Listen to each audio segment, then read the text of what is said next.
with an iFit contract for $250,000. This is when mindset comes in. Someone will be eliminated. Pressure is coming down.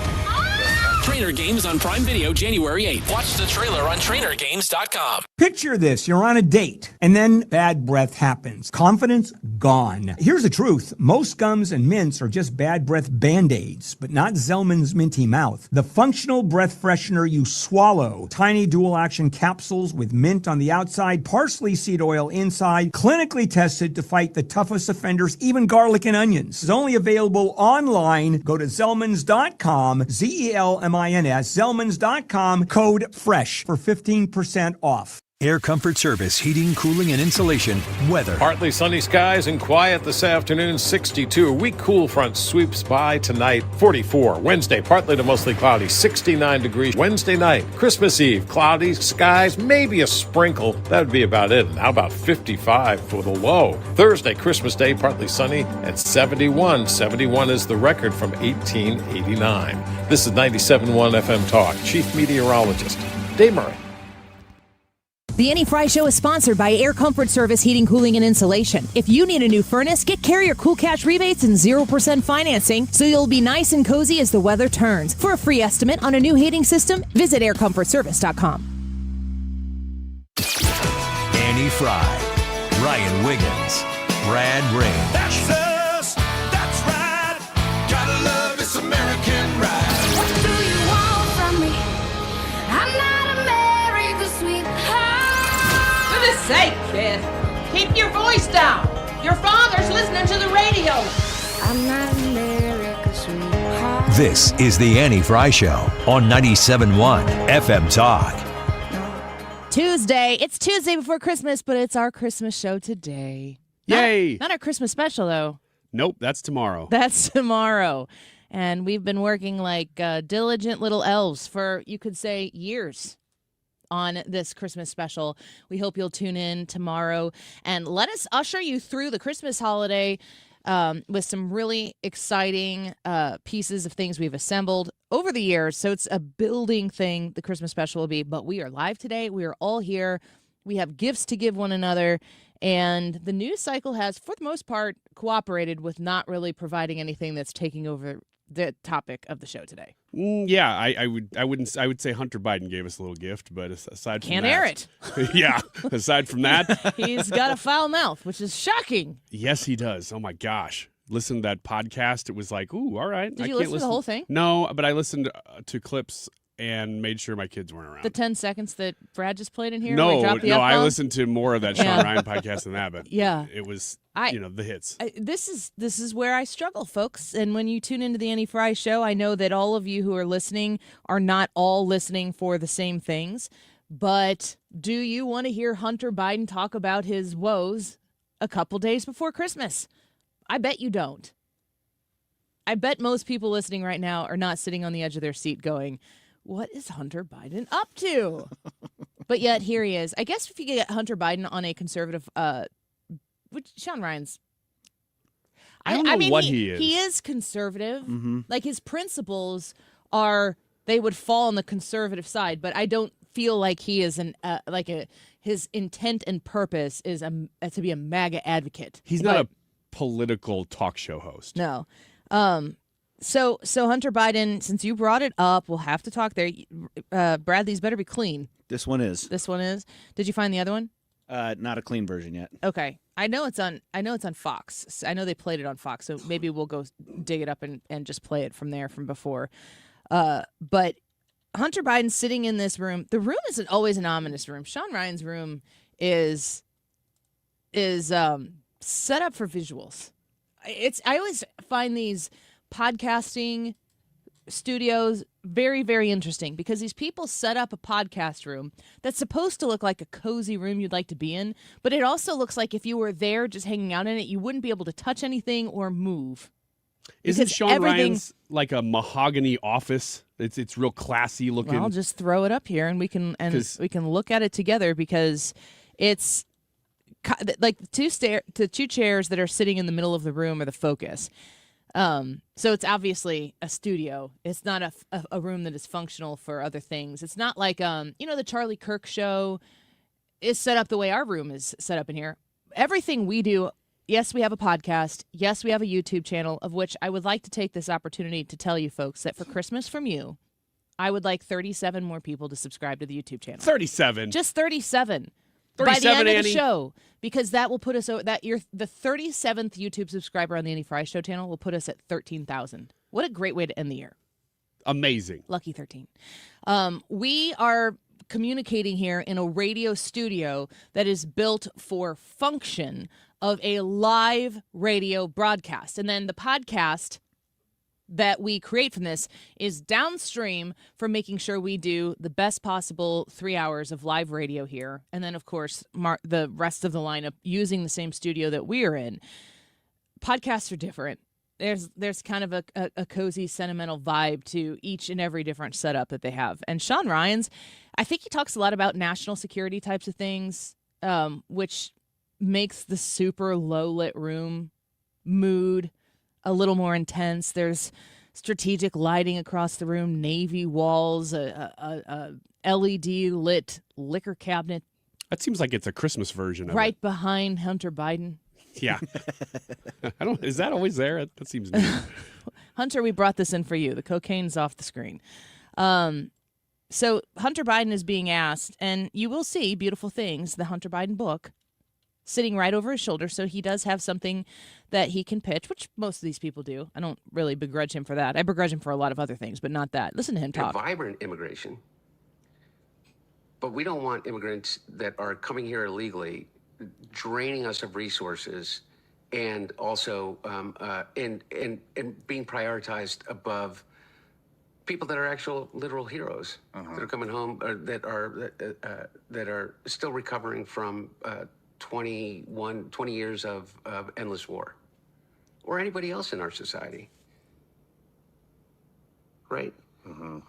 But everybody's talking about a vibe. So when you have Hunter talking there about the proliferation of illegal immigrants coming into our country, saying two things: we don't want them sucking our resources dry, and we don't want to be prioritizing these people over those who are here. Welcome to the club. And I would dare say, remind your father that he had that same opinion a few decades ago, before he is solely responsible for the out-of-handedness of the problem that exists in the United States right now. I still say, you go back to 2014, when I was sitting in with Mark Cox, Sunday nights, 7 to 9 p.m. on Mark Cox's weekend show before he moved to middays, where I am now, and I just follow him wherever he goes. And that's when DACA came on the scene. And we had the Gang of Eight, which included Marco Rubio, and there was a push to end what I think people then would have considered sort of an open borders problem that we had in our country, to end the influx of people coming into the United States, undocumented, living in the shadows. DACA became a thing. And it was a bipartisan group of senators that put this together. It did not pass. But the number on the DACA program when it was established under Barack Obama's presidency was like 750,000 people. In 2014, they were suggesting, here's what we can do. We got to lock this stuff down. We have to stop the problem, stop the proverbial bleeding into this country of people who are here, who are undocumented, who are living in the shadows. We need these people to come out of the shadows so that they can live among us and contribute to the society among us. We need to give them, and specifically DACA focusing on children who were brought here under somebody else's will. If you did not come to the United States because you chose to, but because you are a minor who was brought here and you've never known anything else, there were about 750,000 people in the country that this would apply to. It was not a pathway to citizenship, but it was a permanent status.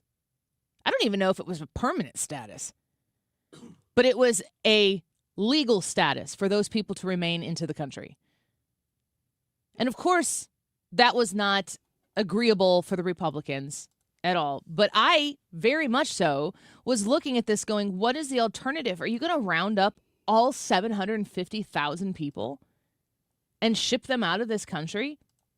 I was in my early 30s. I thought, I don't even know if we can do that.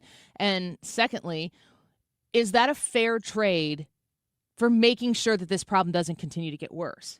When you compare where we were in 2014 and the principled position that the Republicans brought to the table at that time to say, no, we're not even going to agree with the DACA program. If you take that and you compare it to what Joe Biden did in his presidency, it's not even speaking the same language. I would assume that you'd have a super majority of the Senate. If you could snap your fingers, go back to 2014 and say, do the DACA thing and stop everything else that happened, they would have done it. It would probably be wildly bipartisan. It's not ideal, but that was the hand we had been dealt at that point, and it got so much worse when Joe Biden got into office. And now here's Hunter Biden with his book sitting beside him on the Sean Ryan podcast saying, you know what, guys? We have an immigration problem in this country, an illegal immigration problem in this country. They're sucking our system dry of resources. I don't really have time for it. It's just amazing. I mean, almost anything we could say, you've already thought when you heard the clip, because it's so ridiculous to say, boy, this was a huge problem. Wish we could have done something about it. You were right there. It's like Don Jr. saying, well, I wish we could have done something about, immigration, or, these people are in the room for the problem. In fact, they're causing the problem and then telling you, boy, what a problem we have. Well, and to your point, you said he was right there. Hunter Biden was advising Joe Biden potentially the entire presidency. Oh, when the one pardon that Joe Biden signed went to whom? Hunter Biden. At that point, it was too late for Hunter Biden to be like, we should really rethink this. Maybe make me the border czar. Can you? He'll be like, I got it. Put me in charge of the drug boats. I'll take it from here. We've got a solution here. It's too little too late. It seems opportunist. He goes on a little bit later to talk about how he's $15 million in debt and he has no idea how he's going to pay that off. He says, I have no idea how I'm going to pay this off. He uses some F-bombs, so we can't really play the video for you or the sound on the air for you right now. But he's positioning himself as one of the little guys. And Hunter, you don't get to be one of the little guys. You don't get to enter into little guy land after you've wrecked every nepotistic opportunity that you've ever had in your life. You've traveled the world, corrupt deals in all sorts of different corners of the world, trading on your father's name, on his position in the government. And now, what is it that puts you into little guy land? Your father's out of power. I would say he's disgraced. Can you think of it? Can you think, we put a button on the Joe Biden presidency in 2025. What's his crowning achievement? I don't know. I think his crowning achievement is breaking legal immigration. I can't really think of what he will be known for. Two things. One is destroying the immigration system and exploiting it and people. And two, record unbelievable inflation. I mean, those are the two things.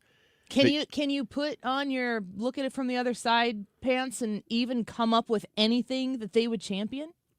Because I'm pretty good at being able to do that and saying this. If I were on this side, this is what I would say.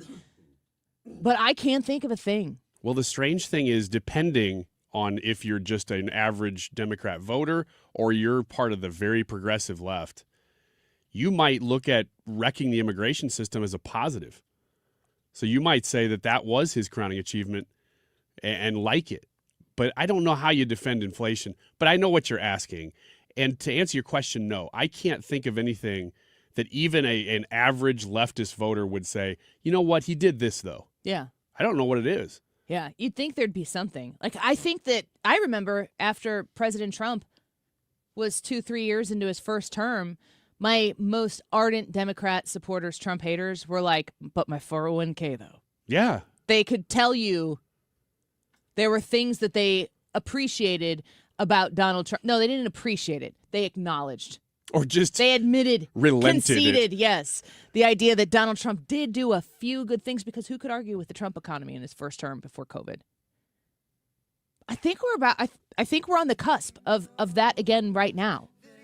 I'm with you. We're in, we are taxiing on the runway, and I think that where this is headed right now, it's going to be undeniable for everybody. And yeah, they're going to do everything they can to try to rip that away from him, but I do think that people are tired of it. I think good things are in store. It's nice to have hope for what is to come next. Our YouTube poll for today, Christmas YouTube poll for today. Where's my sheet? It's over here. YouTube poll: which do you enjoy more at Christmas time, giving gifts or receiving gifts? Annie Fry YouTube channel. All right, we only need 34 more YouTube subscribers to hit 13,000. I know some of you out there have extra YouTube accounts that you can throw a subscription at us and just make us feel good about ourselves. We're close. I'm going to have to see if I'm subscribed. Yeah, I bet you're not. We'll find that out in the break. Don't go away.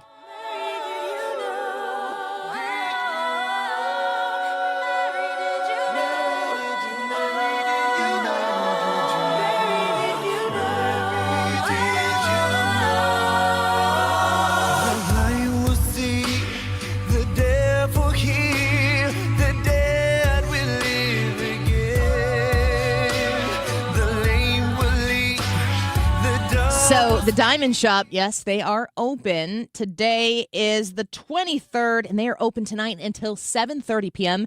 They are open on Christmas Eve from 10 a.m. to 3 p.m. Go to the Diamond Shop. You'll be so glad you did, because they have different price point, but like you walk in with whatever X budget, they're going to have something there that you are going to be able to purchase, that you're going to be able to take home today, that you are going to be able to wow somebody on, yes, this Christmas, because you still have 2 shopping days left at the Diamond Shop. They also are running a food drive. You can donate 5 canned goods or $10 until December 31st, and you'll get an extra holiday discount. $25 off of $250 purchase, $50 off of $500, $100 off $1,000, $500 off a $5,000 purchase off one item. Make sure that you go visit the Diamond Shop in Clayton. You can go online to thediamondshop.net for more details as well. Sign up to be a VIP, thediamondshop.net. Mark Cox here. If you're nearing retirement or already retired, call my friends Thomas Helbig and Bob Kershaw with the Retirement Advisory Group. They'll show you how to link to the market without the risk. They're the official financial advisors of my show. Go online to retirementkey.com. If you owe the IRS, you have a legal issue, and you need the Lance Drury Law Firm. We'll protect your rights. Log on at lancedrurylaw.com or call us toll-free at 888-367-6512. What stresses you out about the holidays? Maybe it's getting that house just perfectly clean. If that's the case, call my friends at Zero Res. Mark Cox here. Is your house ready for the holidays? Well, here's your phone number, 314-474-2020. That gets you to Zero Res. Here's the deal. If you need your season to be jolly and you don't want to stress out and you want to make sure the house is perfectly clean to impress your in-laws and your friends when they come over, just remember, you can Zero Res anything. They can do grout and tile and carpet and air ducts and hardwood. It is for your home and your business. Zero Res can handle it all. They do it with zero residue, no harsh chemicals or cleaners, and your house is beautiful. Go ahead and get it clean. Don't miss out. Call 314-474-2020. Tell them you want the 97.1 special. The spots are filling up fast. Go to ZeroResSTL.com. Eggland's Best. The only eggs with more fresh and delicious taste, plus superior nutrition. Available in so many delicious varieties. Classic, cage-free, organic, free-range, and pasture-raised. Eggland's Best. Better taste, better nutrition, better eggs. Annie Fry, Ryan Wiggins, Brad Range. It's the Annie Fry Show. Merry Christmas, happy holiday. Merry Christmas, Merry Christmas.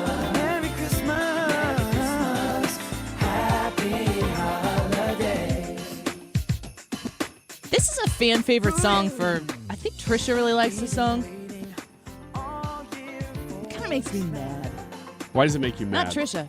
It just seems like can you turn it off? It seems like AI. I was going to say the same music. thing. It sounds like an AI boy band Christmas song. Make a boy band song that's super pop. But I think for someone, Trisha's not here today, so she can't defend herself in this. Isn't that one of her favorite songs? We've had this conversation on the air before. I'm like, I this don't song know. sucks. And she's like, this is my favorite Christmas song.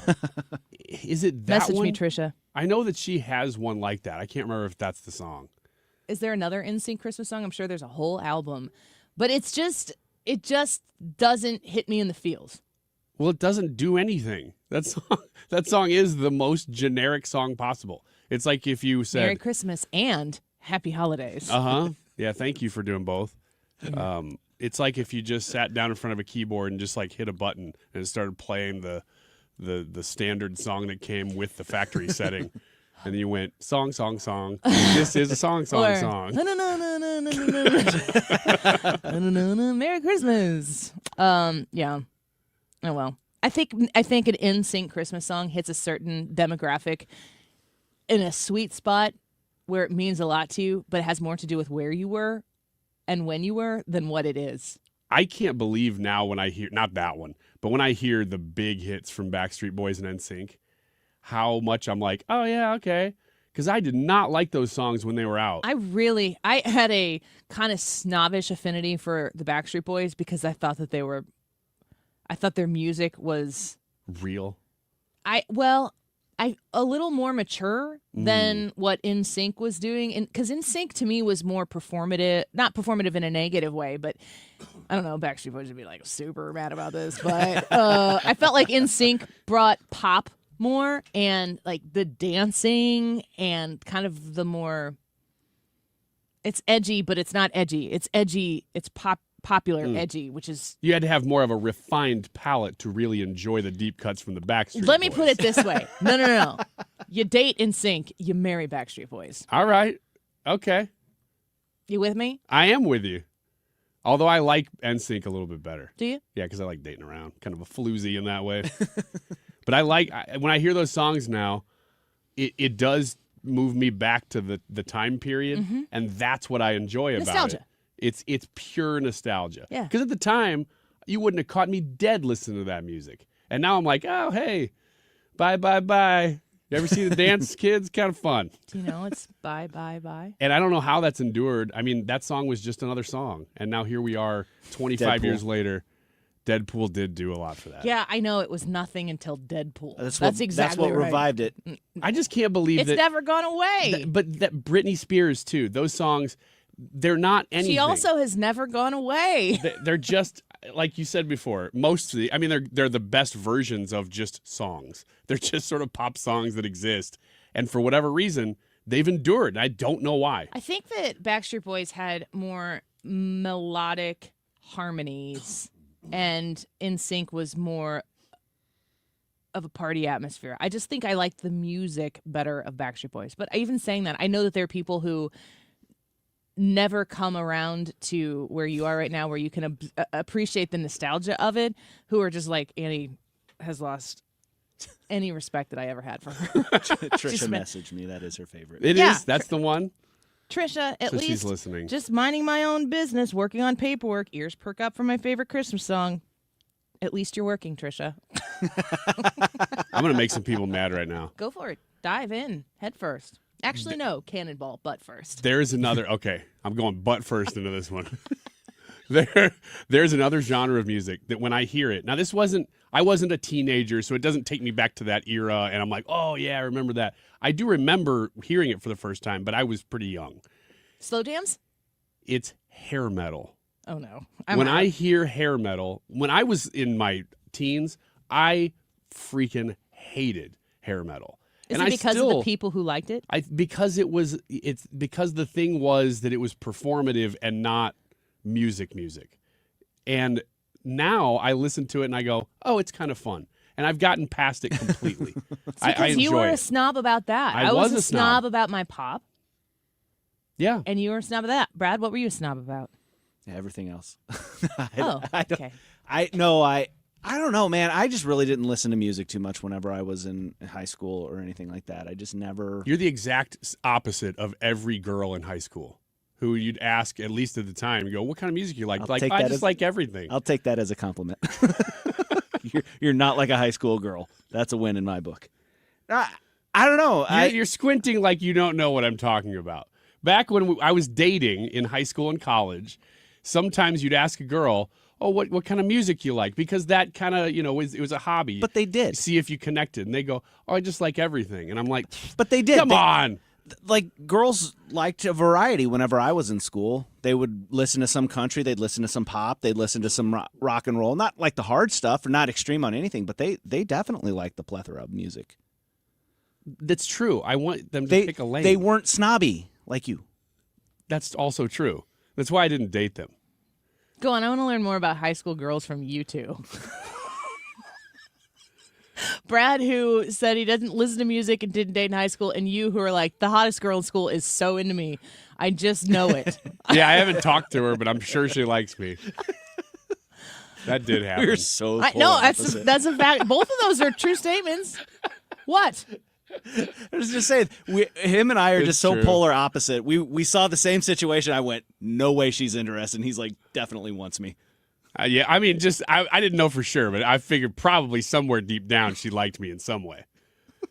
Yeah, that was true. And that wasn't just my freshman year of high school. That was every year of high school. I'm sure the prettiest girl in my massive school of over 2,000 people has a pretty stark interest in me. What was her first name? Jackie, at least in freshman year. Is she around? Probably, I don't know. Every Jackie in Collinsville's like, is he talking about me? Yeah, I might be. The prettiest girl in school? I might be, lady. You don't know. I fear that if I were to try to add to this conversation, I would only subtract from it. Well, if you were Jackie, you would understand. Jackie's a good 80s name. Nah, this was 90s. This was I know that, but she was in the 90s. probably forged in the 80s. She was forged in probably 1981 since she was the same age as me. She was going out with a senior in high school or a freshman in college. How hot was he? And this guy was probably like the stud of the century. And I'm like, wait till she gets a load of me. I'm a fresh, I'm like 85 pounds. Skater cut. Like, she's probably into me in some way or another. But she probably likes all music too. Did you ask her out? No, but I did get to know her a little bit. She was kind of quiet, but she was nice. Did she know she was the prettiest girl in school? She had to have known. That's not an accurate statement. She didn't act like it, if that's what you're wondering. Of course, that's what I'm wondering. She did not. Was she act Regina like it. George? No, she was not like that at all. So was nice. she the prettiest girl in school in your eyes? No, I think she was pretty universally considered number one. Number one by all the dudes. I mean, think about it. If you're a freshman in high school and your boyfriend is a freshman in college. She was a freshman? Yeah, she was a freshman. And her boyfriend was a freshman in college. That's not legal. I don't know. At the time, I just thought, this is dumb. Kids, the 80s and the 90s I got were mad. wild. I got mad when that would happen. Did you guys ever get mad when somebody would date down like that into your pool? And you're like, get out of here. This is our pool. You mean your level, your class? Yeah. Because I'm like, if you're that big of a deal, you could probably get a freshman in college, sir. But no, you're dating a freshman in high school. Did this Not person cool. even exist? Yeah, he existed, but I didn't know him that well because I didn't know Jackie that well. Trisha told us to shut up so she can hear this song. All so I right. guess we'll just do what she says. Here you go, Trisha. This one's for you, babe. With the blessings from above, God sends you his love, and everything's okay. Merry Christmas, happy holiday. Oh yeah. Merry Christmas. Merry Christmas, happy holiday. All right, enough of that. Trisha, I got to talk about Air Comfort Service. AirComfortService.com. Reach out to Air Comfort Service at 314-513-0091. That's 314-513-0091. There is still time to give the gift of comfort this Christmas season. It's time to gather with friends and family. Of course, for all the fun during the holiday season, you need to keep your home warm and cozy. It's going to be not cold on Christmas. I understand that. But if you are looking for a way to heat your home safely and efficiently this winter, or if you are caring for somebody else or maintaining another house and you want to make sure that they are able to heat their home safely and efficiently this winter, for as little as $19 per month, you can be a preferred partner. Be a member of their preferred partner plan at Air Comfort Service. 2 HVAC system checks each year, service, repair, equipment discounts, also priority service. To sign up, 314-513-0091 and give the gift of comfort this year with Air Comfort Service. Online at aircomfortservice.com. You know the rush when you reach that goal? When something you've worked for pays off? That's success. At University of Maryland Global Campus, we believe you should never stop chasing it. That's why we offer a skills-based education that helps move your career forward. Learn how to apply emerging technologies like AI and data science. Build your leadership and critical thinking skills. Apply now and save with no application fee. Classes start January 7th. Learn more at umgc.edu. Certified to operate in Virginia by Chev. All right, the YouTube live chat poll today is Christmas themed. It's which do you enjoy more at Christmas time, giving gifts or receiving gifts? I'm going to pull up a couple comments. One from Lori says, these days it's giving gifts. And this one from Mark, I appreciate or hate, I'm not sure which, because he's trying to skew the poll results. He says, I guess I should have said receiving to see if we can get 1% in the Scrooge category. Well, that was right when the show started, so I don't know what the percentage is now. I'm not tipping my hand. It is not 100% to 0. Okay, well, needed to know that because we're going to give you the results at the end of the show as we do. So if you want to, just tilt the results, you can do that too. Every vote matters here on the Andy Fry Show YouTube live chat poll. Let us know. 12:34. This time check is sponsored by Jerry Kelly Heating, Air Conditioning, Electrical, and Plumbing. It's time for a $98 furnace tune-up. JerryKelly.com. Real talk, today's issues. 97.1 FM Talk, St. Louis Conservative.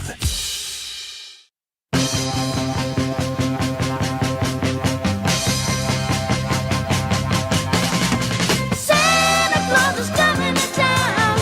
Santa Claus is coming to town. You better watch out. You better not cry.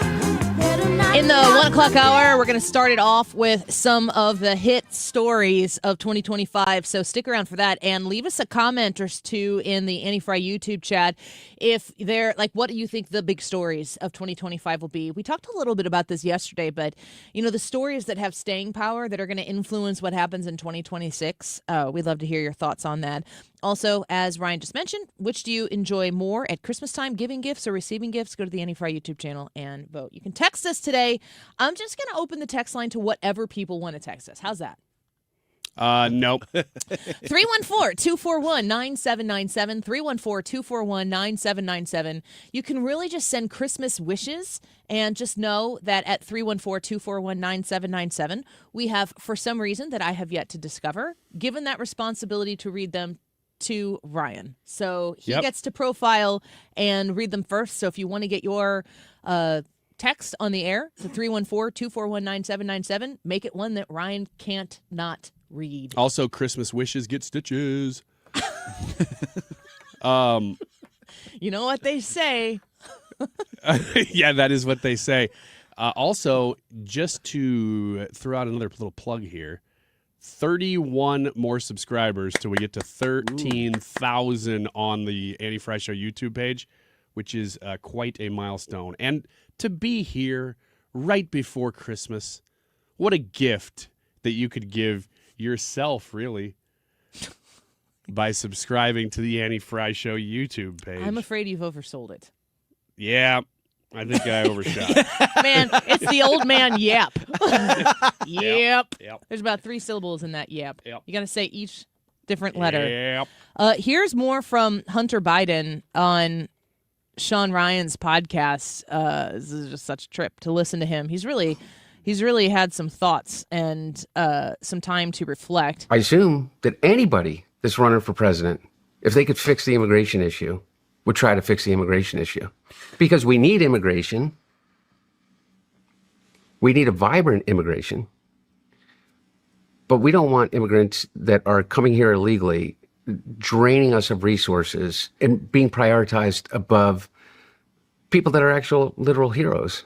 Whatever your position on the things that he did them exceedingly well. and accomplish them. And he had mistakes like every other president has had. Some that I may disagree with, but absolutely 100% had some real failures also. So the way in which they executed the withdrawal from Afghanistan, I think it was an obvious failure. I think 13 Marines are dead. I think that there was a better way to do it. And I think that, I can blame it on his generals. I can blame it on the people, the way in which we did it. But my dad always knew this also, is that the buck stops with him. I think that was a failure. I don't think leaving Afghanistan was the right thing to do. I cannot stand the way the Afghan withdrawal happened. Yeah. I don't even want to talk about it because it's going to get me into a really dark place. I hear your anger, and I'm not here to tell you that you shouldn't be angry. Oh, Hunter, thank you. What? So at the end there, he's taking responsibility for it. He's receiving the blame for his father for it. And then turning around and saying, bad move, and like he had nothing to do with it. I, in my little fantasy world, want him to be the whistleblower on the whole gosh darn thing. Wouldn't that be amazing? If he were to come into 2026 and be like, listen, everybody else has abandoned me. I've got nowhere else to go. I've got enormous debt. I'm screwed. I need people to want to hear what I have to say. I'm ready to say it. You know what? That's fine. There's another way that this could happen. He could just get obliterated one night and leave his another laptop at a bus station. He said the laptop was fake. I know. In this. He was like, oh, they just put some things together, some old emails together. I'm like, I don't. Okay. I think we're done with this story. The Hunter Biden laptop, while it might be used as evidence in court and sometime in the future, the public is over the Hunter Biden laptop. Yeah. The Hunter Biden laptop and the Hillary emails are going to resurface again when it's involved in a court case. Other than that, I don't think the public wants to talk about them. I can't believe he's still saying it wasn't his. Or that he's saying it was faked or something. Why not stick with it? What else are you going to do now? It was amazing to me what he said about immigration because, we played a couple of these clips here about him criticizing the mass illegal immigration for 4 years. And then he turns around in that same interview and goes, but we had it figured out. We were going to pass a bill that was going to change everything. But Trump came in and he blew up that bill. He told everybody that would vote for it that he would primary him. As if they couldn't have just done it. You're talking about the bipartisan Senator Lankford Republican bipartisan bill that Lankford even backed away from. Yes. Yeah, he has the gall to go out there and say, well, for 4 years, 3.5 years, we did nothing. We destroyed everything. It was a terrible idea, but we had a bill. The other thing, too, on top of that, is even if Donald Trump came in and did influence legislators to react in a particular kind of way, even if they did, if that was the case, the fact of the matter is that the Republicans took the House, the Republicans have the Senate, the Republicans took the Oval Office. That means that those legislators reflected the will of the people. And the will of the people was not with Joe Biden. And we know that the law wasn't on Joe Biden's side. We know that executive authority could have solved this problem on day one. And that Joe Biden coming in and undoing all of the executive orders that Donald Trump had put into place on immigration, wiping all of those out, that kicked the front door and the back door open. So there was a draft of people coming in to the country because he said in the Democrat primary, come. He said, welcome. And then he's like, we're going to put Kamala Harris in charge of the border. She doesn't even know where the border is. And her excuse for not having been to the border was that she also hadn't been to Europe. Like, these are not even sensible. I mean, a lot of times you can hear spin when it's happening. And for me, sometimes I can tip my hat and be like, well, that was really good spin on that. But this is not, these are just sequential statements of words that would come out of Kamala Harris's mouth, or that Joe Biden would say, or that, oh my gosh, Karine Jean-Pierre would say, what she would do at the podium every day, not every day, whenever she would go there as a press secretary. We can't forget where we came from. When you think about where Donald Trump has taken us at this point, late in December of 2025, you have to remember where we were in January of 2025. Such a huge, huge, huge hole that had been dug, and one that we all need to recognize when we measure where we are right now, we have to know that the road that we've traveled to get here, we were set back quite a bit. Listen to this. GDP, second time around the block, delayed. Third quarter numbers, we're looking for 3.3. Zoom, zoom, zoom. 4.3%. 4.3%. That is a nice jump. And I know many may question Day the Gathering, but on the surface, this would be the strongest quarter going back to the third quarter of 2023 when it was 4.7. This is strong. 3.5 on consumption blows away the 2.7 we were expecting. That would be the best since the last quarter of 24. On the price index, here's some not good news. 3.8% on the price index. That's much higher than 2.7 we were looking for. So I do think that there is a hard crossover between the people who do these reports on CNBC and the Home Shopping Network.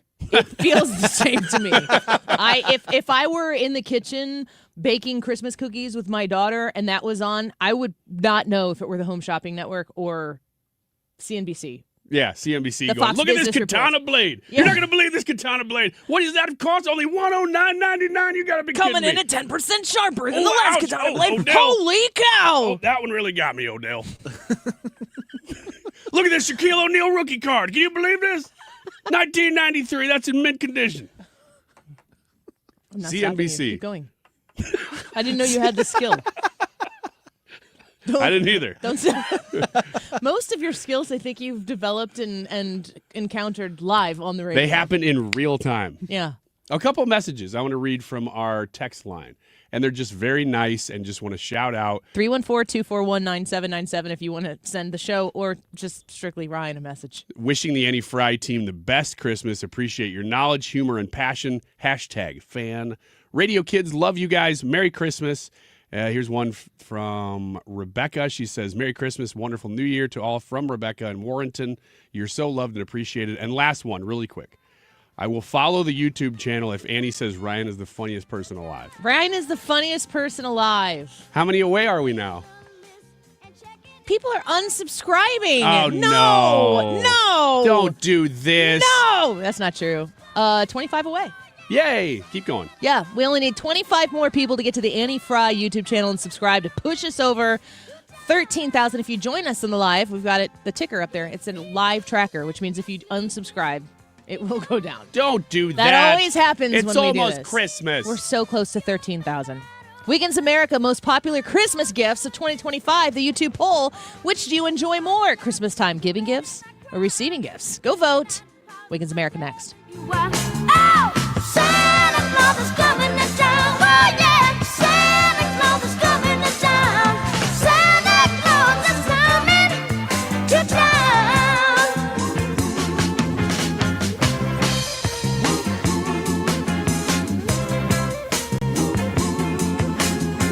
Santa Claus is coming to town.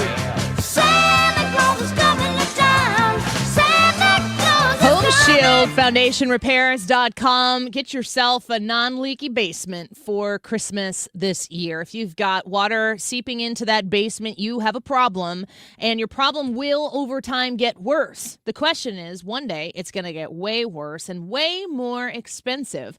That's why you need to call Matt Hayes right now. He can tell you this is what you're looking at. Home Shield Foundation Repair at 314-227-9636. That's a line to get to Matt Hayes of Home Shield Foundation Repair. Invite him out. He'll look at your basement, and he will quickly be able to tell you this is what you're looking at. He has a solution for you, but he wants to make sure that the solution is tailored to your problems. So when you call 314-227-9636, Matt Hayes is ready to take that phone call. Be sure to tell him that Annie Fry sent you here at 97.1 FM Talk. And remember, when you do a basement waterproofing with Home Shield Foundation Repair, you are going to get a lifetime warranty to back that up. 314-227-9636, HomeshieldFoundationRepairs.com. Hey, it's Kim St. Ange from the Mark Cox Morning Show. Another great year in the books. Flew by. Thank you so much for being part of it. We're just really thankful for all of you. And to quote one of my favorite movies, Merry Christmas, you filthy animals, and a Happy New Year. Hi, I'm Joe Cordell of Cordell & Cordell, America's largest family law firm. During this time of year, difficult relationships sometimes become impossible. If you or someone you care about is facing a family law issue, let us set up a 1-hour Cordell Consult. The Cordell Consult is a meeting with a local attorney who will give you clear guidance about your options, whether it's a separation, a postnuptial agreement, divorce, or custody. CordellCordell.com. The choice of a lawyer is an important decision and should not be based solely upon advertisements. 600 Kelwood, St. Louis. You're listening to The Annie Fry Show on 97.1 FM Talk, St. Louis Conservative. Wiggins! All right, I've got the most popular Christmas gifts of 2025. They went ahead and said that they've got the list. Is it just all the things that you're giving us this year? Absolutely not. These are expensive things. Okay. I wouldn't touch these with a 10-foot pole, not unless it was at a flea market next year. Out of season. Yeah. I don't know why the surfboard was on sale, but boy, is it nice. Annie, I know how you love surfing. This is the stuff that nobody opened and returned, and then it was on sale. And I'm like, oh, shoot, that was really popular last year. I'll get that for my coworkers. Yep. Yep. He's aging in front of our eyes. Oh, shoot. He's going to fall asleep and take a nap in the middle of the 1 o'clock hour. Just Gravy tune on in. a bucket lid. Say something about pudding. I'm between a rock and a pudding place. Ew. It's just old sayings. I didn't make that up. That was Everybody always that was says a that. new saying. Back in the Ozarks, where Here, I'm from. I'm going to ask ChatGPT. What are you Give pointing me at? some Oh, my T-shirt camera. ideas that feature pudding. Okay, go on. Yeah, whatever floats your pudding. Okay, these are the most popular Christmas gifts this year. The first one is a single-serve ice cream maker. And you got to tell me whether or not I should get this for you. 'cause Popular? You're not going to get it anyway, but yeah. It is a single-serve ice cream maker. You have to freeze the base for 24 hours, then add your ingredients and press the button. And then in 20 minutes after that, you have one serving of ice cream. Okay. You love like utensils and things that just do one thing, right? You've said that before. No. No?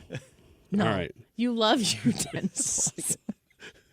Appliances is the word I was looking for. Annie, you're always talking about utensils. You're always talking about kitchen stuff, at and I'm like, spatula. here we go again.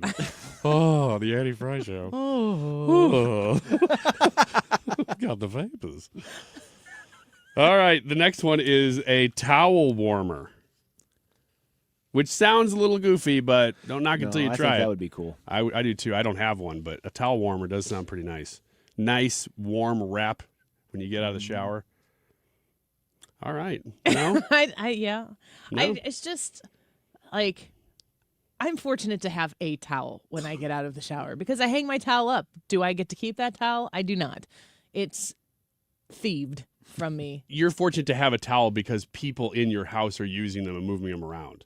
Not that Just you're taking it. They take not a you're like shower. a Depression era child and you're like, oh, I'm just thankful for a towel. No, it's really the second one, but now I feel kind of called out about it. Oh, a towel warmer. Gosh, wish I could just have a towel. Yeah. Not me among the pores. How about a rechargeable hand warmer? This is number 4 on the list. These are just all for people who sit around and wait for the next thing to do. I guess so. I don't even like those hot hands very much. I do if I'm cold. They don't work that well though. They don't give you the warmth that you're like, oh, I'm going to open up a pack of these hot hands. Well, you're looking for warmth in your soul. This is just warmth in your hands. I am. I'm looking for somebody to come and save me. Somebody to take away my sins. Oh, okay. So you're talking about Jesus, not Jelly Roll. That is who I'm talking about. Thank you. I was lost and now I'm found. How about a PlayStation 5? This would be a better use of this time. If we actually explain the gospel, Yeah. every single Wiggins America is just a different It's a new metaphor. angle on the gospel. An analogy. Yeah. I'm going to read from C.S. Lewis, the Space Trilogy this time. We're going to talk How about the the screw gospel. tape letters? That'll screw people up. We could do that. We're just going to do screw tape letters for an hour. C.S. Lewis jokes. There's a certain On the faction. Annie Fry Show. There's a certain faction of people that are like, Super pumped. I love C.S. Lewis jokes. And I love it when they talk about the fiction and not the nonfiction. PlayStation 5 console. PlayStation 5. That's one of the biggest gifts. Okay. I didn't even know there was a PlayStation 5. You're a gamer. Really? Did you? Yeah. This is a huge thing, I guess. Yeah. Okay. Yeah. What's the best gaming system out there? Personally, I think gaming computer. If you build a gaming computer, you can play everything that any console can play, plus more. Wrong. It's a Neo Geo. That is so old. You're old. Oh my gosh. This is apparently popular among the females. Of which we have PS5? established the deep knowledge that you have of the high school variety. Right. No, this next one, Brad, is Setting up for the next one. females. That's called a segue. This is an all-day Julienne mini soft cooler purse. How would you like a cooler purse, Annie? Thumbs up, thumbs down. Like neater, cooler, or like frigid? Like it keeps things cold. It's a cooler purse. No. I don't even carry a purse. You don't? No. Should I have known that as a man? Because I see you every day. When you said that, you didn't look a whole lot like a man. What are you talking about? Oh, 3 more minutes. Don't stop. There is now. 3 more minutes. How about that? Oh All right, my. more of the most popular gifts of 2025. A Cuisinart, or is it cuisine art? I don't know. Compact This is a great way to end the year in Wiggins individual bread maker. Again, just like the ice cream maker. Listen. I have a request for the people right now. Talk me out of bringing sourdough into my home. No, bringing it into your home. I want to be a family that is making our own sourdough bread. You should do that. I should. Tell Jared. Why do you want people to talk you out of it, though? Because I want to do it, and Jared thinks it's too high maintenance. And he's like, we've got these 4 kids. It is high maintenance, but sourdough bread's really good. And it's good for you. Mhm. And is it cheaper to make your own sourdough than it is to buy whatever? What's the kind of bread? Famous Dave's? Killer bread? Killer Dave's. Dang it, I do no. No. Dave, it was Dave's Killer. No. Dave's Killer bread. The not bre- Killer yeah, we Dave's. established that Dave is not the killer. Right. Right. The bread is killer. Dave's serial murderer bread. Dave's killer bread. That's what I eat. I eat 2 pieces of toast almost every morning, but the kitchen has been in such disarray for the last week with Christmas stuff all over it. I can't even get to the toaster right now. That's saying something. It is. But is it cheaper to make my own sourdough than it is to buy that bread? I don't know. It's a lot more work. So if you budget your time, no, it's definitely not cheaper. Yeah, if Rick you count says your I need time. a starter. I know. I know that. And I know that you have to like feed it and stuff. And I want that to happen in my house. My husband was absolutely against the idea. Because it takes so much time, doesn't it? I don't know. Apparently, he knows that he's going to have to be He's going to end up doing it. He knows that. It's probably true. He's like, why can't I buy sourdough at the store? And I'm like, because I want to make it here. No, if you buy at the store, though, I've looked into this. It's not always gluten-free or as healthy because they add other things to it. Everything that you can make from scratch from home, you can pick the ingredients and blah, blah, blah. And I think it's a good idea. And Jared is a dream killer. Darn Isn't that right. what your wife called you? Yeah, she always calls me a dream We had killer. a conversation last night. I'll talk about it in a little bit. I want to do something, and he was doing what you do, what is also he does. And I said, what did Brian's wife say? You're a dream killer. He said that She didn't say that about Jared. No, I said it about Jared to his face. But it's because he wants it to happen. You have to go through all the steps necessary to get it to reality. Yeah, but why do you have to make it sound so miserable in the process? Because you want to step on everything that has no chance right Just away. think about the things that Mrs. Wiggins and I could get done in life without you guys being so grinchy about everything. Oh, yeah. If you had an unlimited budget and time, you could do anything you wanted. See, you're killing my dream of getting things done with Mrs. Wiggins. You're darn right I am. This hurts. I'm sorry. You're not sorry. No, I am No, sorry. you're not. I want to see you guys have a great time. But you have to remember, as we listen to this song, It's terrible music. you have to remember that it's Christmas time and everything's possible. And that I'm a dream maker. Oh, I'm so Killer. happy. Dream killer. having a wonderful No one remembers the tie, the sweater, or the pair of socks they received last year for the holidays, but they will remember the year they learned how to play the piano. Hi, this is Kathy from Lacefield Music. And every year in January, Lacefield Music opens their exciting and innovative 8-week adult piano classes to the public for the incredible price of only $29.99 for all 8 weeks. This class is usually $100, but in January, the classes will be $29.99 for all 8 weeks. With Lacefield Music's adult piano classes, you will learn how to read music, play your favorite songs, and you will play with both your right and your left hand the very first week. This year, instead of buying your loved one more things, buy them an experience and fulfill the dream of learning to play the piano. Class sizes are limited and are filling fast, so call 636-778-2070 for more information or go to lacefieldmusic.com. That's lacefieldmusic.com to sign up. Stewart's American Mortgage, the bagel loan. You call or text 314-324-4440. That's 314-324-4440, and you get connected with Stewie. Now, the bagel loan's a really smart move financially if you are in the market for a new mortgage or a mortgage refinance, even a cash-out mortgage refinance, because the process is going to be similar to most places that you go, but it's going to end with no dollars in closing costs, $0 in fees and closing costs at the end. You do not need to pay anything to go through that process to get yourself a lower rate if that's what you're looking for, the new mortgage on the new home if that's what you're looking for, or tapping into that equity that is built over the course of the last few years in your home to make that money work for you. Reach out to Stewie directly at 314-324-4440. That's 314-324-4440, and Google the bagel loan for more information. It's Stewart's American Mortgage. NMLS number 226715. Renewal by Andersen wants to know, are you still battling cold drafts? Have your windows iced up again? And with utility costs surging, are you worried about what you're paying every month? Many are, and you're right. Because the truth is, you may already be paying for new windows and money lost in energy escaping your home. And here's the thing, you don't want to do this project twice. Renewal by Andersen spends every day replacing bad technology and poor installation of windows and doors that simply don't stand the test of time. But you can afford the best. America's most trusted window replacement company. Call 877-WINDOWS or visit rbastl.com.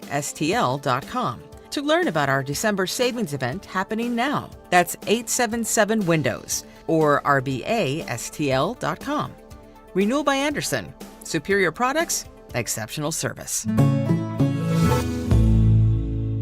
KFTK FM Florissant from the Kaufman Townsley St. Louis's Injury Lawyers Studio. Call 314-777-7777. That's 314-777-7777. Looking at key indicators, I'm Paul Stevens, Fox News. Some closely watched economic numbers released today. The official scorecard of the economy, the gross domestic product, grew at a much faster than expected pace in the third quarter, 4.3%, the highest since the same period in 2023. The economy, though, is unlikely to match that pace in the closing months of 2025 due partly to the government shutdown. The GDP report is 2 months late because of the shutdown. The economy grew at a brisk 3.8% clip in the spring. Durable goods orders, however, those are big-ticket manufactured goods meant to last at least 3 years. Those fell more than expected in October. Lillian Wu, Fox News. The Federal Department of Education saying wage garnishment will soon begin for student loan borrowers in default. A spokesperson for the department says it expects the first 1,000 notices to be sent the week of January 7th, and those will increase by scale on a month-to-month basis.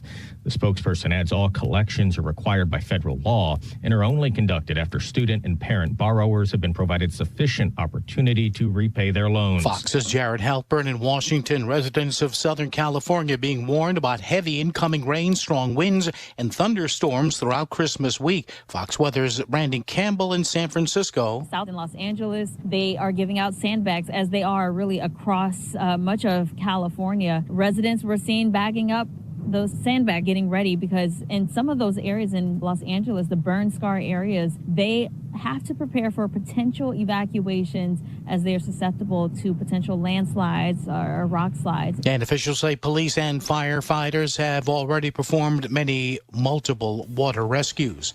America's listening to Fox News.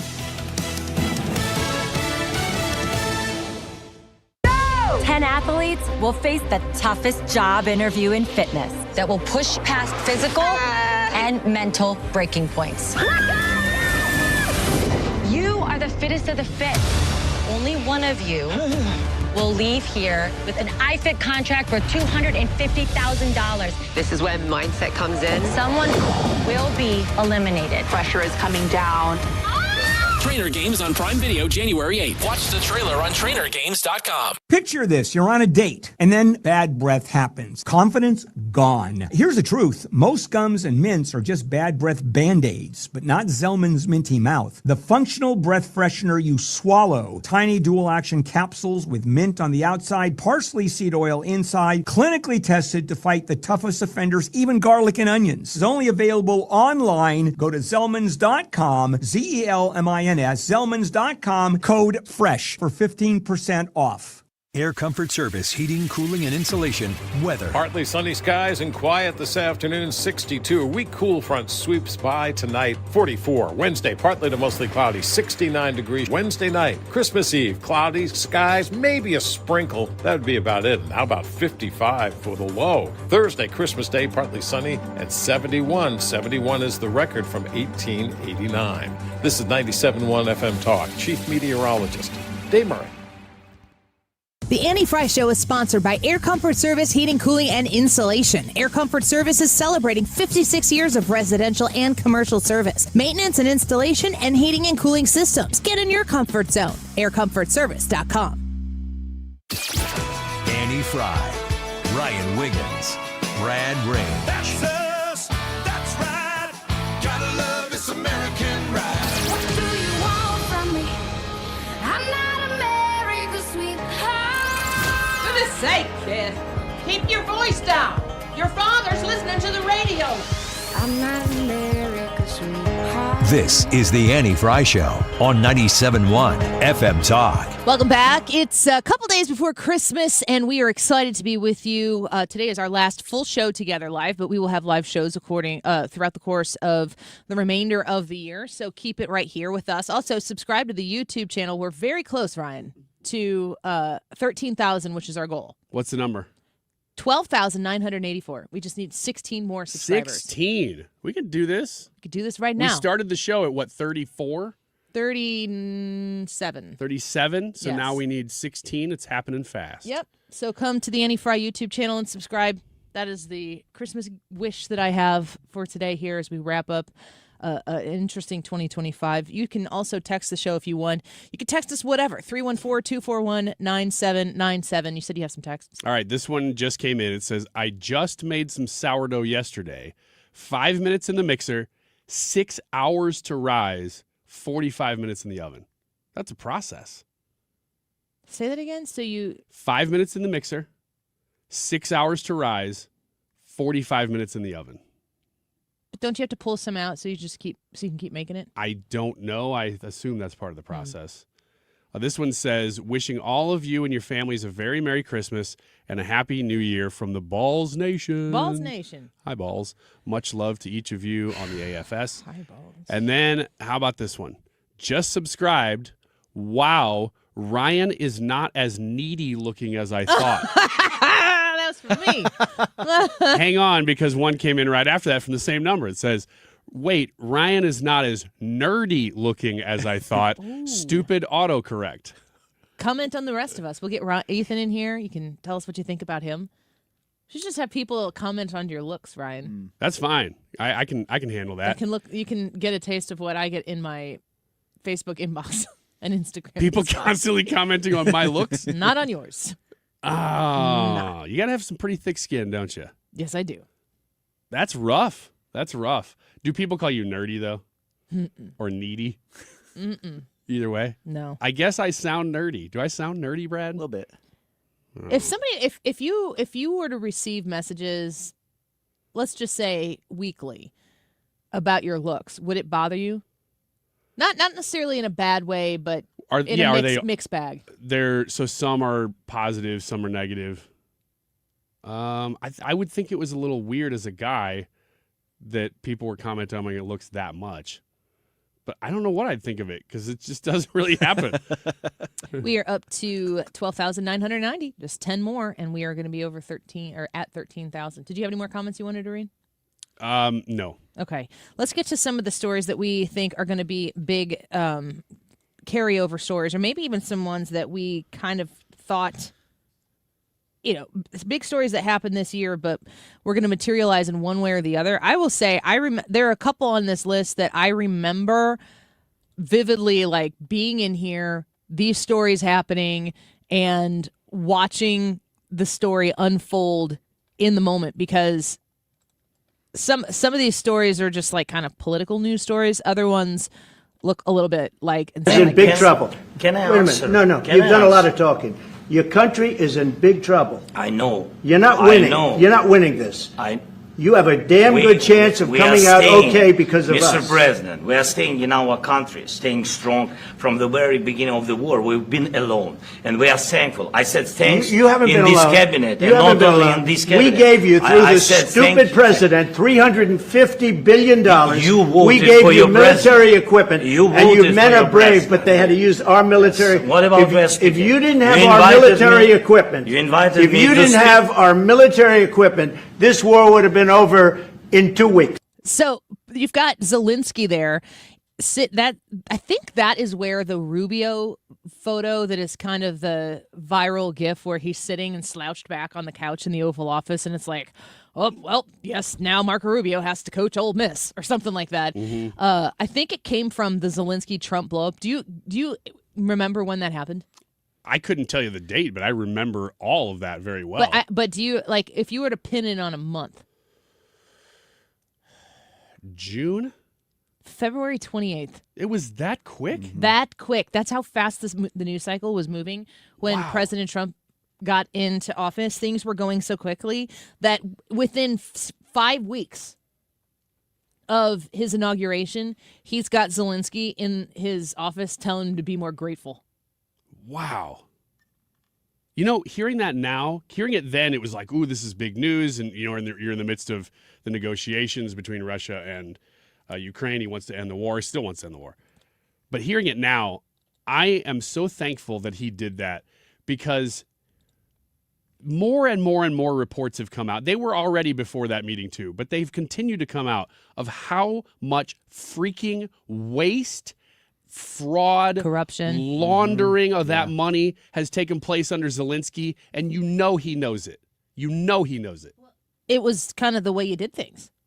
If it's status quo, you at some point you kind of stop feeling bad about it, especially, and I don't know in this instance, but if you come into it and this is how things are done, then yeah, it's just like how things are done. Let's not pretend. And this is one of the things that Ukrainian officials kind of poked back at America. They're like, oh, you're upset about our corruption?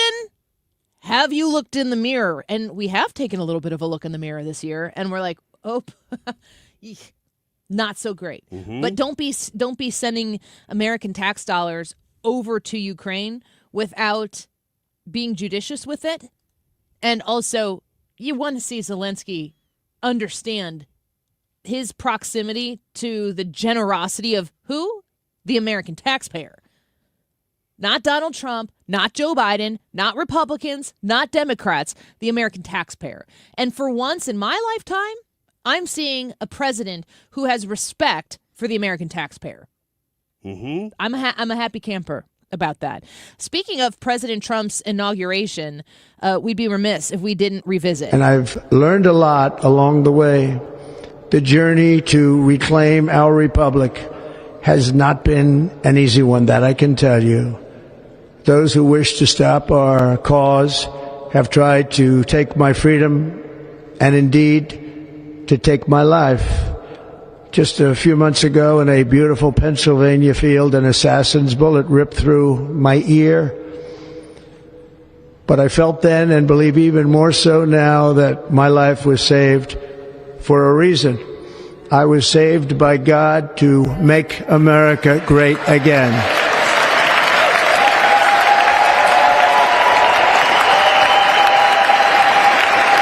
I will note that when President Trump spoke and said that, the room rose and Joe Biden and Kamala Harris remained seated.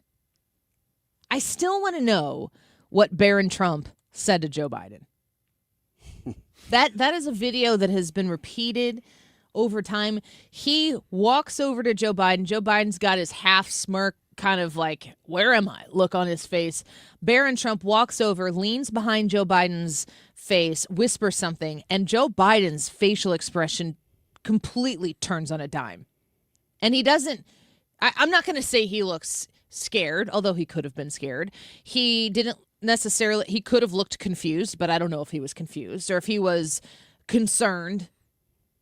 But his expression went from his kind of flippant, where's my next dot I'm supposed to stand on, to half smirk, to, oh, you know, what was that? Someday, Barron is going to tell that story, and I want to make sure that I'm there when it happens. That inauguration, I actually think it's interesting how I believe the inauguration of Donald Trump into a second term was kind of understated. The pomp and circumstance of going out and addressing the people outside, because remember, it was like no degrees outside. It was super frigid cold. And so they said, we're going to bring it inside because it's too cold to have it outside. I think that was as much a security response than anything else, which I was grateful for. I would have been happy if he would have sworn himself, if he would have been sworn in the Oval Office and just like, give me the pen. It's time to get to work. It's kind of what they did, sort of. Mm-hmm. They moved from the inauguration to like the next room. He's signing documents. He went on like a Washington, D.C. tour of signing things. That's where the nation really got introduced to Will Scharf. When he was at the arena there, which is where a lot of the overflow went to because there are a lot of people who'd come to D.C. to attend the inauguration. They moved it inside. These people couldn't go to the inauguration and participate the way they wanted to in this historic moment. So they did this. They had people at the arena. He shows up. He starts signing things. And Will Scharf has told the story before, but he said that essentially they're like getting ready to go out and do this thing. And President says, well, how are the people going to know what it is I'm signing? And they kind of were like, well, they'll know what it is. And he's like, why don't you say some things about it? And then Will Scharf came into his, what was at least a 4 or 5 month public display of executive authority by narrating in the way that only Will Scharf can narrate an executive order and being like, here, sign here, here, here. I think it was really cool to watch him take on that role. It's been amazing to watch what's happened, kind of a bigger picture here, with the Missouri Attorney Generals. I mean, he never quite got there. Attorneys General. He was running for it. Of course, Andrew Bailey is about to be the second in command at the FBI. Probably. That's not announced yet. Yeah. But like, well, he was already the co-deputy. As Tucker would say, obviously. Yeah. So, and of course, Eric Schmidt, it's amazing to watch the pipeline running right through Missouri here. Yes, a hotbed of strong legal position here in the state of Missouri. Another huge story from the year. The president is pleased, the country is pleased, and frankly, Brian, the whole world should be pleased with the courageous action that President Trump and our United States military took on Saturday night. I want to thank, and the president wants to thank, the brave pilots who flew nearly 40 hours and more than 7,000 miles from the middle of America to the Middle East to conduct this highly successful and complex precision strikes on Iran's nuclear facilities. This is an operation that presidents of the past have dreamed about, but no president had the guts to actually do it. But President Trump did, to take away this imminent threat, not just to the state of Israel, but to the United States and the rest of the world. So the country is a safer place today because of the president's bold action, and he has prevented a nuclear conflict. He has prevented a rogue radical regime from obtaining a nuclear bomb and threatening our people. So Carolyn Levitt speaking on the strike on the nuclear facilities of Iran. That was you get that alert on your phone and you were wherever you were. And I was at a graduation party when that happened. And I kind of stopped in my tracks and I'm like, I need to get to a place where I can just watch the news. And it was one of those moments to me Not the same caliber, which is what, and what played out. And that's kind of the point of what I was saying. But like, when September 11th happened, you stopped in your tracks because you had no idea what the next moment held. When I read the headline and saw that we had used our military air power to bomb and take out Iran's nuclear facilities, I for a moment did not know what was going to happen next. And I had to soak it in. And you realize, you remember all the lefties out there going like, this is just going to fan the flames, and this is going to become, this is the start of World War III, and really pushing like we weren't as successful as obviously we were. You had to hold your breath for a second to find out what happened next. And it turns out, at least this far into that moment, that it was 100% the right thing to do and probably should have been done a long time ago. And I'm no war hawk, but the thing that fans the flames the most with Iran is doing nothing or actively dropping cash off with them either way. But doing something like this, how much have you heard out of Iran since then? Not a lot. Almost nothing. And that means that this was a tremendous success. Even Iran, you couldn't get a straight answer out of what had been bombed because they were so in disarray at the time. But it turns out that it was 100% successful. They are not talked about at all. They're not threatening Israel. They're not threatening anybody right now. They have nothing. It takes fortitude, testicular fortitude of the kinds of Trump and Hegseth to go in and do what they did. And it to me, to know the mission that they took on and the precision with which they executed it, as an American, I just kind of feel like I want to walk a little taller. And the beaery of what we defined the mission, carried out the mission in the dead of night with those Missouri B-2 bombers. I've got goosebumps just talking about it. It does make me feel like, okay, as long as we have the right people making the decisions, we are in the right position. We have the capabilities to defend ourselves, and we need to go further with that. And I think we have those people. And as much as we talked about the Afghanistan pullout sending a message to the rest of the world of our incompetence or lack of ability to stick with allies, this did the exact opposite. It showed everybody we will not be messed with. Not under this guy. Yeah. And we're capable and willing. And we will do it. Yes. Some more stories of 2025, big stories. Of course, the biggest one I think that we haven't quite touched on yet. You might guess what that is. We'll discuss that when we come back. Go vote in the YouTube live chat poll. Which do you enjoy more at Christmas time, giving gifts or receiving gifts? We've got a gift exchange here on the Annie Fry Show we're probably going to do here certainly before the show is over. So come join us on the Annie Fry YouTube channel. Only need 3 more subscribers to push us up to 13,000 on the YouTube channel for the Annie Fry Show. We'd love to have you. We'll be right back.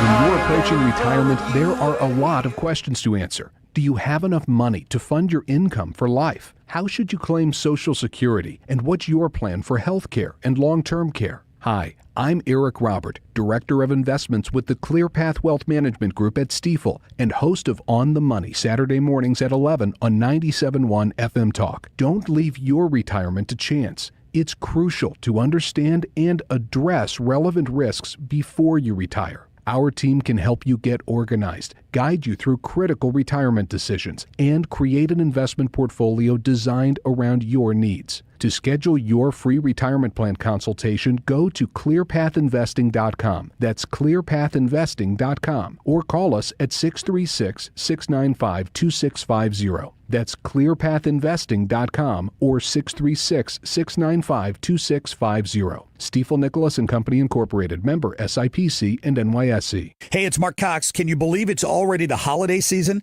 While most people are thinking about lights and gift lists, a lot of homeowners are also wondering if now's the right time to sell or if they should wait until the new year. So I'm here with Gloria Liu from Your Home Sold Guaranteed Realty.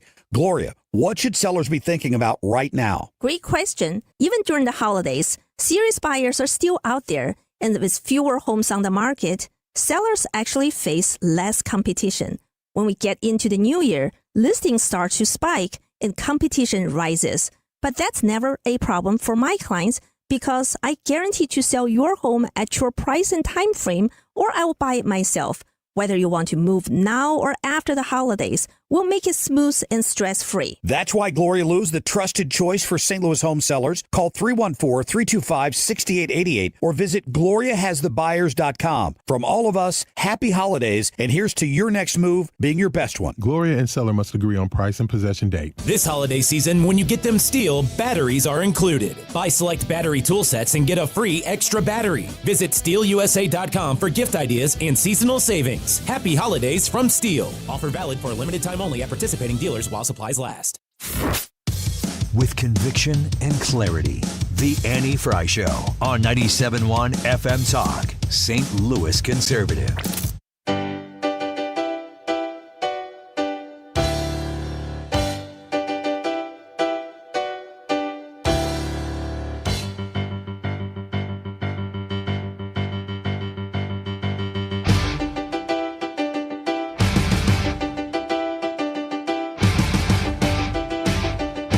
All right, 13,000, yay! Before the first half of the show is over on the Annie Fry YouTube channel. Thank you. This is usually where someone comes and unsubscribes. You got to do that 13,000 times. Keep going. Oh, the bell broke. Oh, no. No. Oh, there it goes.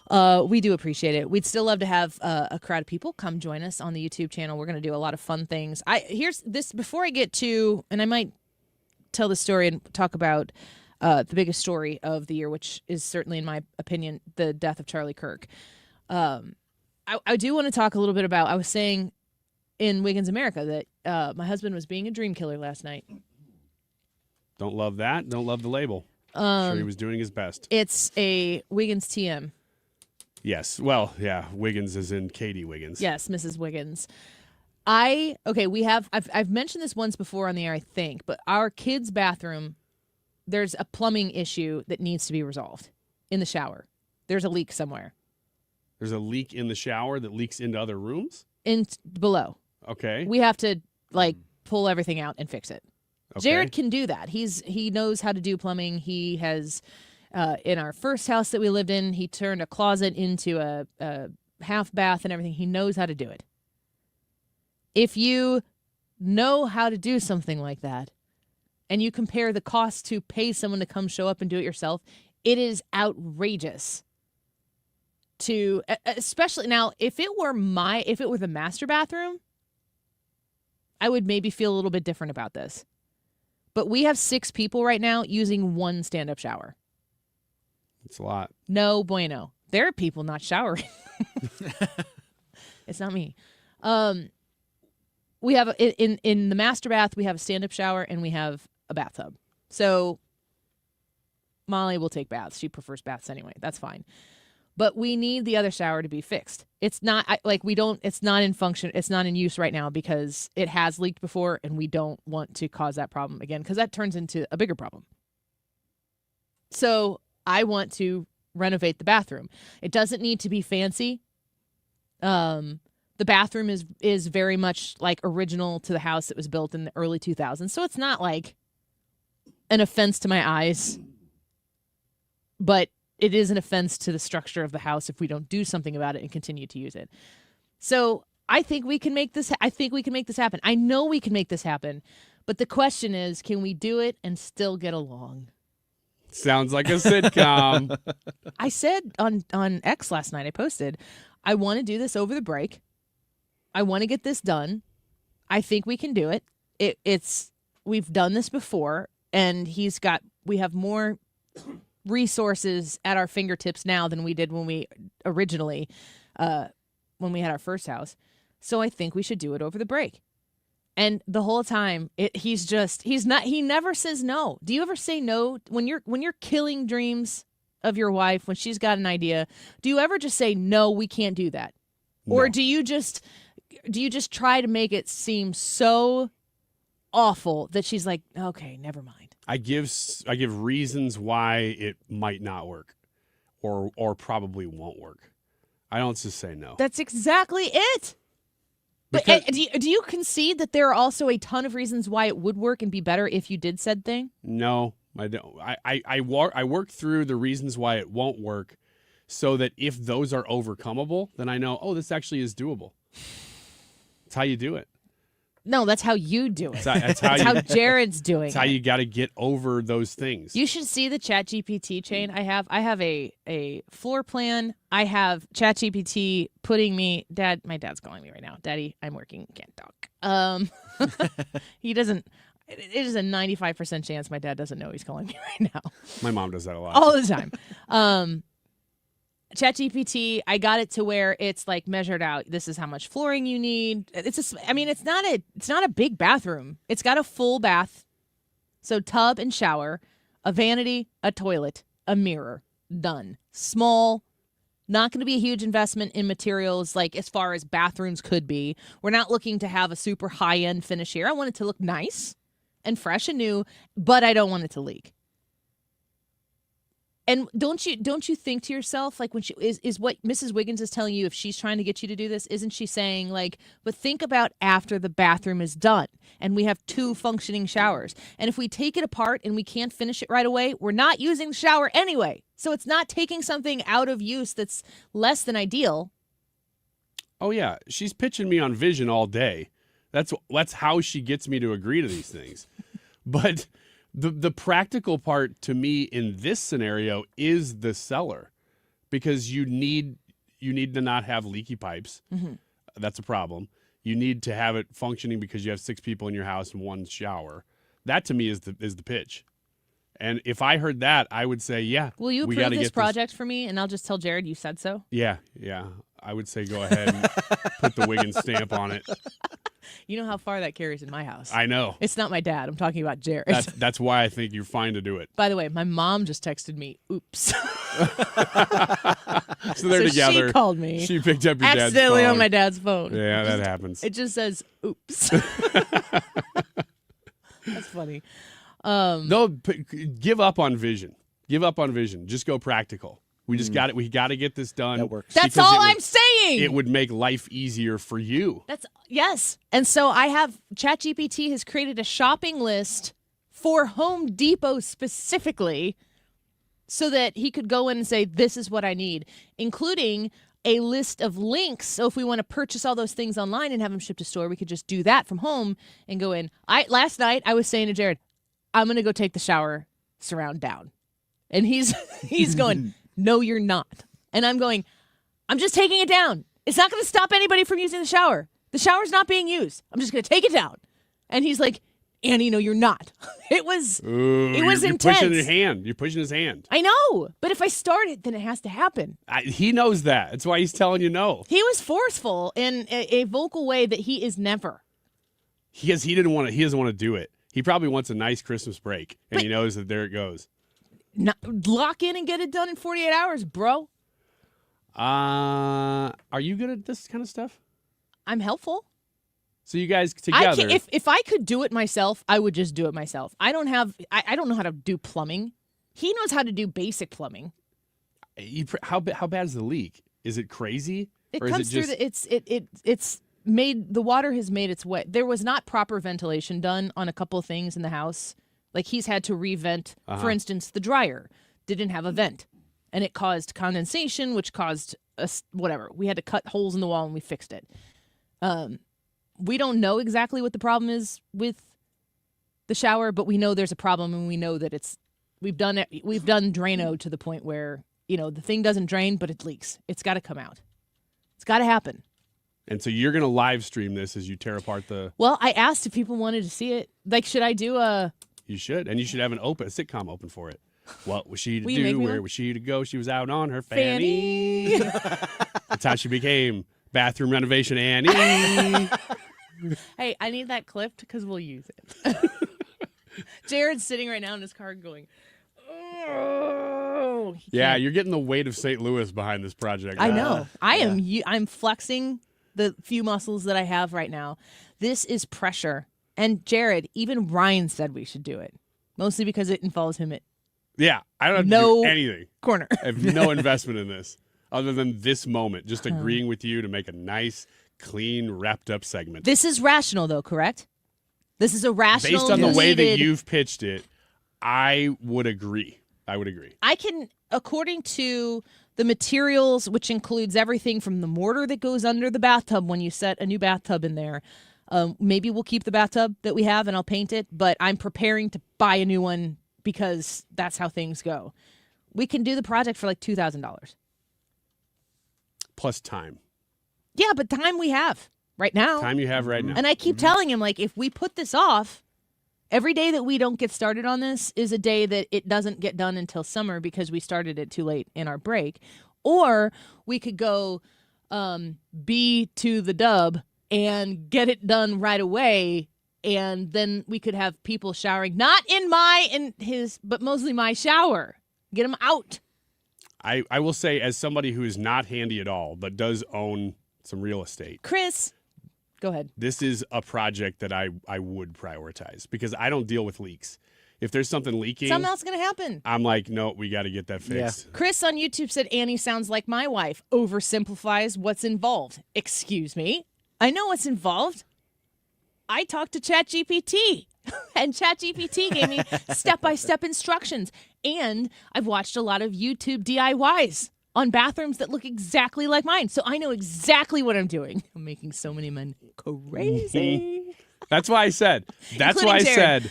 based on what Chris just said, if the facts you're presenting is all there is, then I would agree. Russell wants Jared to call in and give his side. I kind of do too. That's why I'm withholding all my cards to say, well, maybe he's got an ace in the hole. He's coming at 2:30 today. Well, with the kids. maybe he needs to come and present his side then. It's really the perfect day for that. I've already got him to concede, but I don't know if he's happy about it. Well, then he should explain that. I told him, I go, Jared, demolition could be fun. And he became less interested in the job when I said that. Yeah, because then he's going, oh no, what are we going to do? Is it going to cause more problems? Stella says on YouTube, I'm with you, Annie. Well, I'm with you, Stella. You were brilliant. Tell my husband that. Chris says, all that stuff doesn't take in account for what can and will go wrong. Well, I understand that. But what could go right, Chris? You have a bad attitude. Also, I'll defend Annie here and say it's already wrong. It's not just a project that you want to do for vanity. No, this is not like, oh, let's spruce our. I mean, I do want to spruce it up for when we sell, but we are much further away from selling our house and doing this for that. We have, like I said, Jared knows how to do plumbing, but we also have family members that he's worked with before and friends who know these skills, so he can call, and he does call to ask for help, and they're very grateful and gracious in the past, have always been, to lend some advice. So, yeah. Jared, I repeat, do not give Annie a hammer. Give me the hammer! I want the hammer and I want it now. I'll get it done so fast. Don't give her the hammer. Give me the hammer. I agree with Jared on that. I might do some video of this. I don't know how to do this. I don't know how to point a camera at myself and act like I belong there. Jared, 2:30. 2:30. He'll be here. I want to hear it. He didn't know that this was going to be public, but of course it is. More big stories from 2025 next.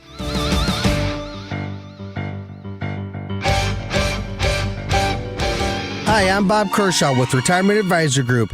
As a family-owned business, we'd like to wish all of you a Merry Christmas and a Happy New Year.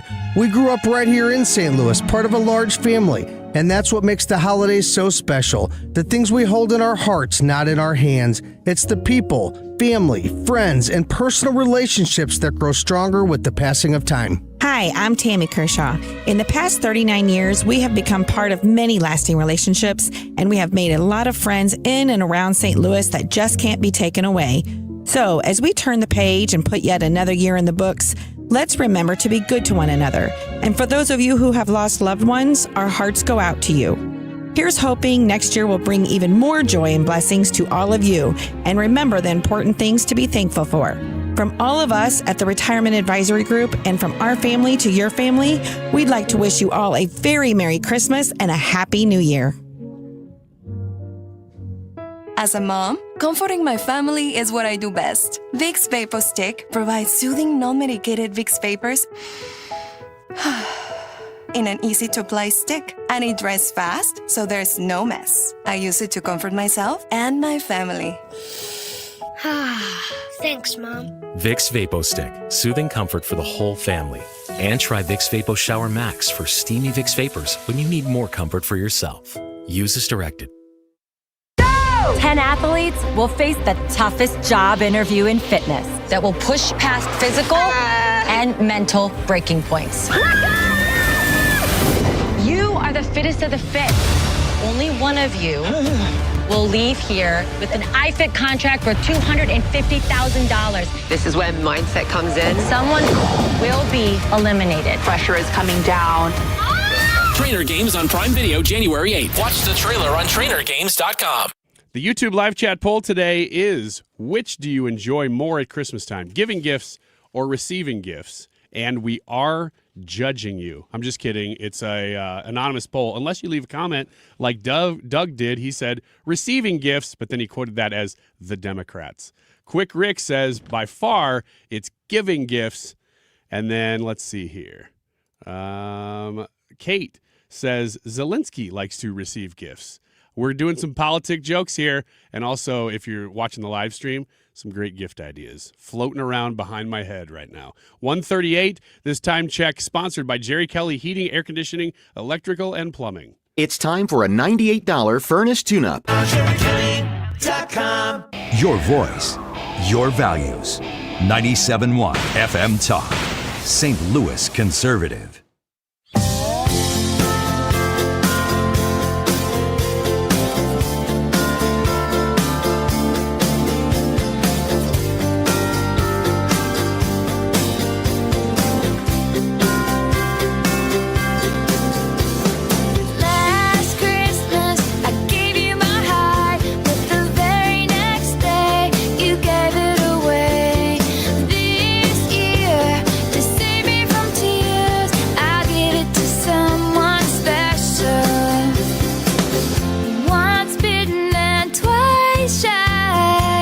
Well, every year Ryan demands Taylor Swift Christmas, and he I hits do us. not, He hits us although- if we don't play it. I mean, yeah, you guys, he hits us.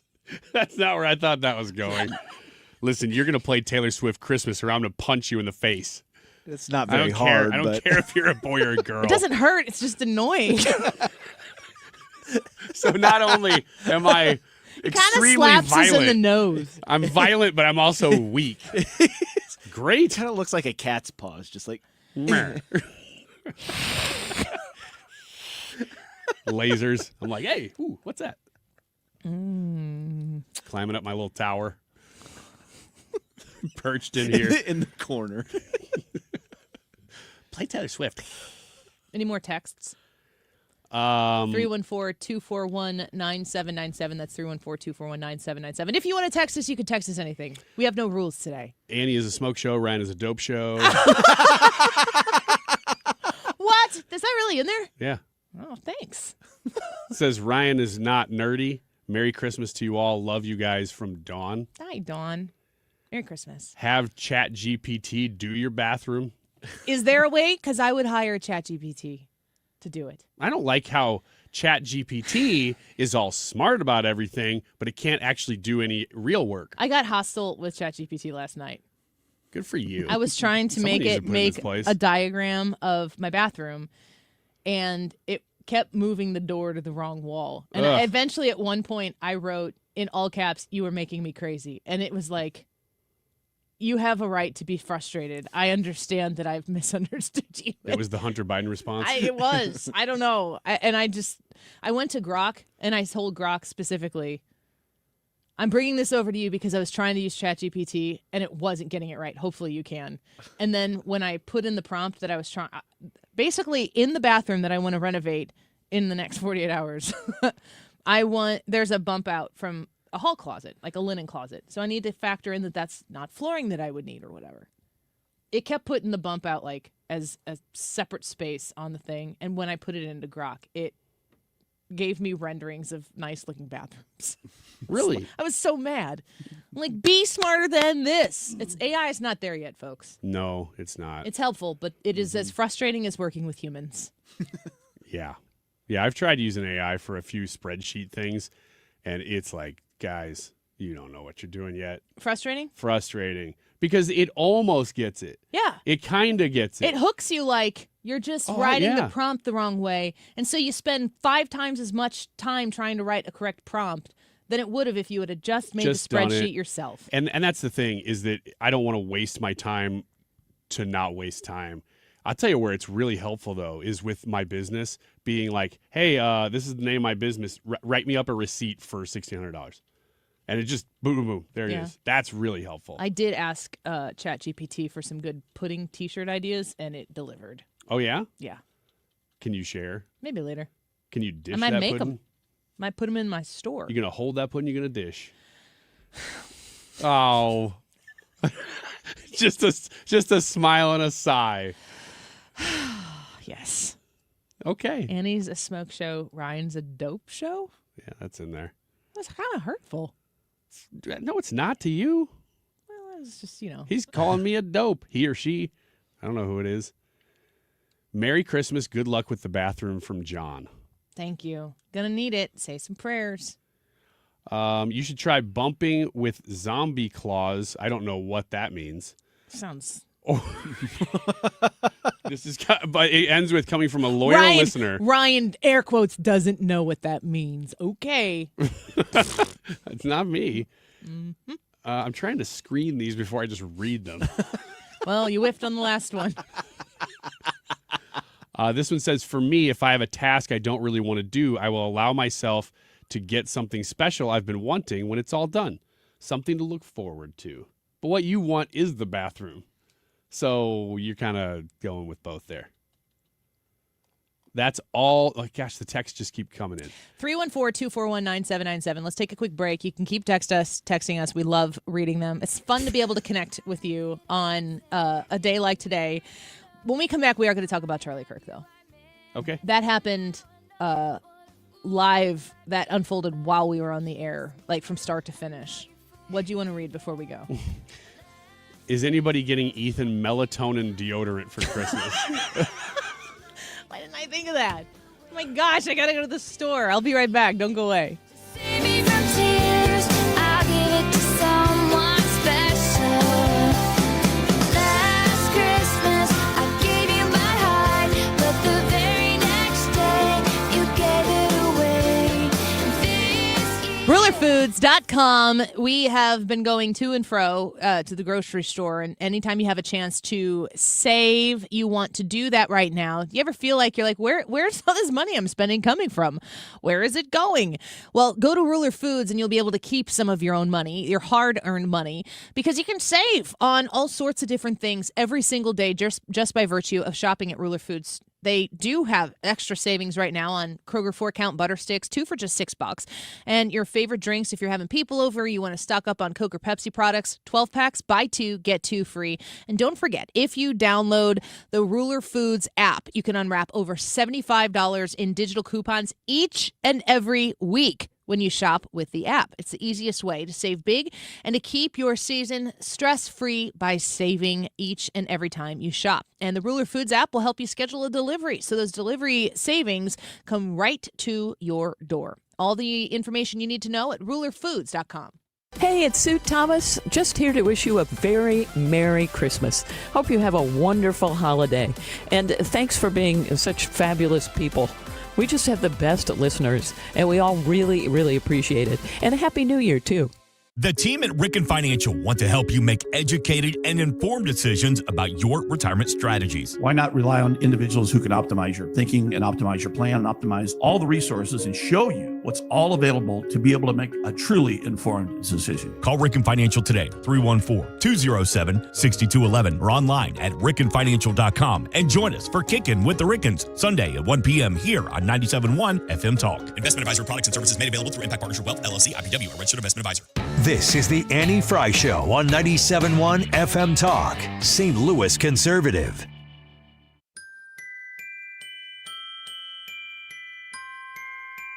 Welcome back to the Annie Fry Show. So we have a YouTube poll up for you right now. Which do you enjoy more at Christmas time, giving gifts or receiving gifts? Leave us your thoughts and your comments on the Annie Fry YouTube channel. We are over 13,000 subscribers. So everybody who came today, that's like 30. We started with needing 37. So that's pretty great. 37 plus 5, 42 subscribers today. Thank you so much. Answer to a Christmas wish. That I had to get us over 13,000 before the end of today's show. One of the biggest stories, would you say it's the biggest story, the assassination of Charlie Kirk? No, I think the biggest story is probably the inauguration of Donald Trump, but they're close.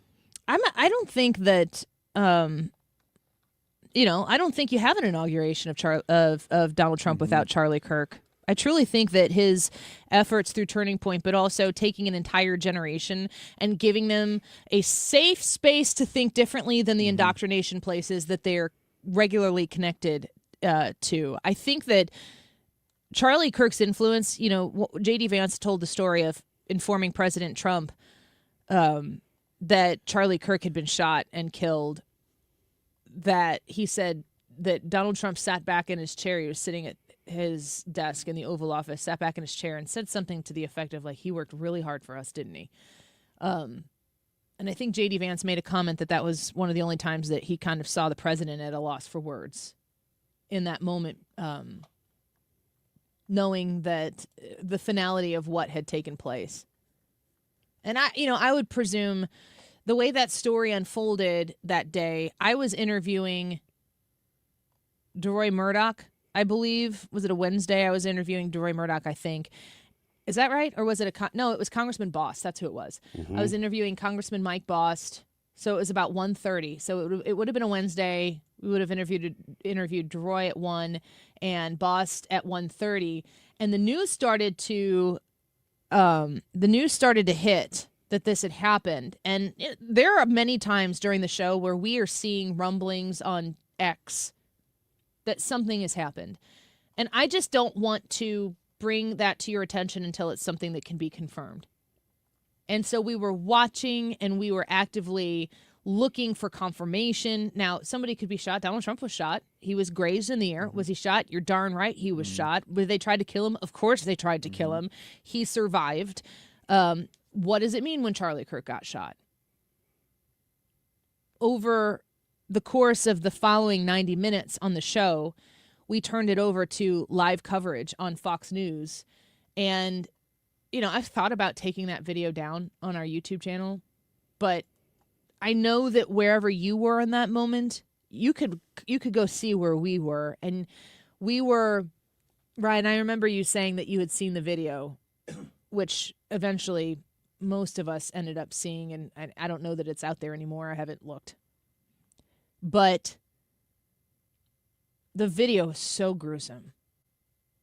And we spent the entire 90 minutes that was left of our show before we turned it over at 3 p.m. to Mark Reardon, waiting for somebody to say something, to acknowledge the kind of condition he was in, or to say, Charlie Kirk is dead. And nobody was saying anything. There would have had to have been some reports of, he reached for his neck, or, some sort of reaction that would indicate there were people all over the place. If there would have been a sign of life, there would have been some sort of conversation piece that would have been out there, some sort of eyewitness report. And there was none of that. They were saying nothing. They also weren't saying that he died instantly. And then right at about 2:54, they came out and said that they had identified a pulse. I don't even know if we were able to acknowledge it on the air, if it was like the last thing we said. And it turns out that there was never anything. He died instantly. Any pulse that was generated was not a life-giving pulse.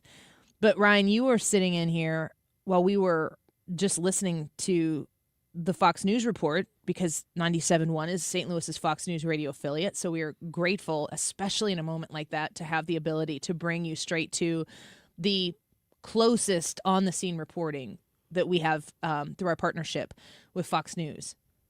You said off the air, I just saw that video, and there's no way that he survived that. Yeah, I think this is the first time we've talked about that. There was just no way. I mean, you watched it and you went, I think what I said was, if he survived that, it's a bona fide miracle. Yeah, that's exactly what you said. Because there's just no way. And I remember saying, I don't want to see it.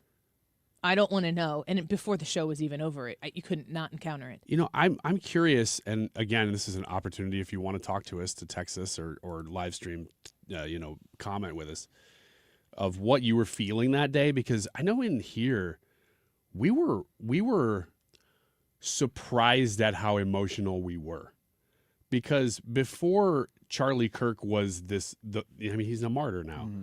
Before he was a martyr, he was a highly influential political figure in America, or social figure, either way. And I wouldn't have thought of him as somebody I had any sort of emotional connection to. We're on the same side of the aisle. I was very much in favor of what he was doing. I liked a lot of what he was doing. But I know that day, it felt like, what are we supposed to do? Because I'm way more emotional about this than I feel like I should be as somebody who would need to go on a report about this right now. And I remember leaving here, and again, like you said, we didn't know exactly what had happened when we went off the air yet. In fact, we were kind of hopeful at the last second there, but we didn't know. We were actually vocally mad that there was hope being spoon-fed out, because it seemed so unrealistic. Right. But I went straight to a baseball game for my kid, 8 years old, and nobody was talking about it, but you could just tell everybody was sitting in it. Waited. And then right after that, I go on a guys trip every year. Went on that weekend, went on a guys trip, and we had a fine time, but there was just something weird in the air the whole trip. And obviously I'm a little closer to these things because of the job that we do. None of those guys are in politics or anything, or in news. And they were all just kind of feeling the weight of it. Nobody really wanted to acknowledge it. We went into a new level. But something happened. Yeah. And I just wonder, if everybody felt that, if that was something that I just perceived or whatever. I'd love to, read your comments on it. Jason Chaffetz was there at that event in Utah. He's one of a kind. I mean, I really thought that years from now we'd be saying, yeah, President Charlie Kirk, because for a generation, nobody speaks to them like he does. He has built a coalition, and it's based on policy and argument, and it's based on a belief and challenging people. And he was stimulating a younger generation who wasn't getting it in the classroom. He was getting it online, and he was getting it going on television and doing on-campus things. I've been to a couple of his on-campus, and he literally will sit there and answer questions from anybody. So you listen to Jason Chaffetz, who witnessed this. You can hear the quiver in his voice as he's speaking about this. You can hear that this was so upsetting to him, certainly to have his family there, to have witnessed it. And I think we were there as before Charlie Kirk and after Charlie Kirk died. And I think that was that kind of weight that you feel was that pivotal moment where you realized, okay, things are different now. We live with a different set of facts now after that this was taken from us, and that there are people willing to take it and then watching the people celebrate it. What did we lose? We lost Charlie Kirk. I mean, I'm just flesh and bone, but more importantly, I'm a soul. And that soul is accountable to one being. One being. Yep. And really two temporarily, because also your wife, but one you should be accountable to your spouse, because that is a spiritual union, like your church. Exactly, like the bride of Christ and Christ come together. That is what marriage is supposed to be. But I mean this in the most. It used to impact me. I mean this in the most serious way. I literally don't care about what people say about me. I couldn't care How less. long did it take you to get to that point? Years. Yep. It takes years, and you grow a thicker skin. And or you start to realize what really matters in life. I mean, I've had an unbelievably blessed life. Been doing this now. It'll be 12 years on June 5th. Such a young man to do it. So young. Yeah, so praise God. I mean, I've been all across the world. I've met with world leaders. I've flown in Air Force One, got to know a president. Hopefully he becomes president again. We get to, I have an amazing family. The podcast, Turning Point USA, is all that stuff. And so you experience that, and you're like, what actually matters? What matters is your relationship with the divine, your relationship with your family, your kids, and maybe a close collection of friends, and your relationship with the truth. Charlie Kirk. That's what they took away from us. And I fear, and I look at what the Lord is doing here and think his message is bigger and broader than it has ever been. We'll be right back. You want to retire soon, but everyone keeps telling you to wait until you're 65. After all, that's the age that you qualify for Medicare and you're close to full retirement age. I'm Marvin Mitchell, president of Compass Retirement Solutions. In my new book, Retire Early, the 9 critical decisions when retiring before 65, I discuss proper planning to help make early retirement possible. When to take Social Security, what to do with your 401k, health care, how to maximize retirement income, and much more. Get a complimentary copy of Retire Early by calling 1-800-743-8510. That's 1-800-743-8510.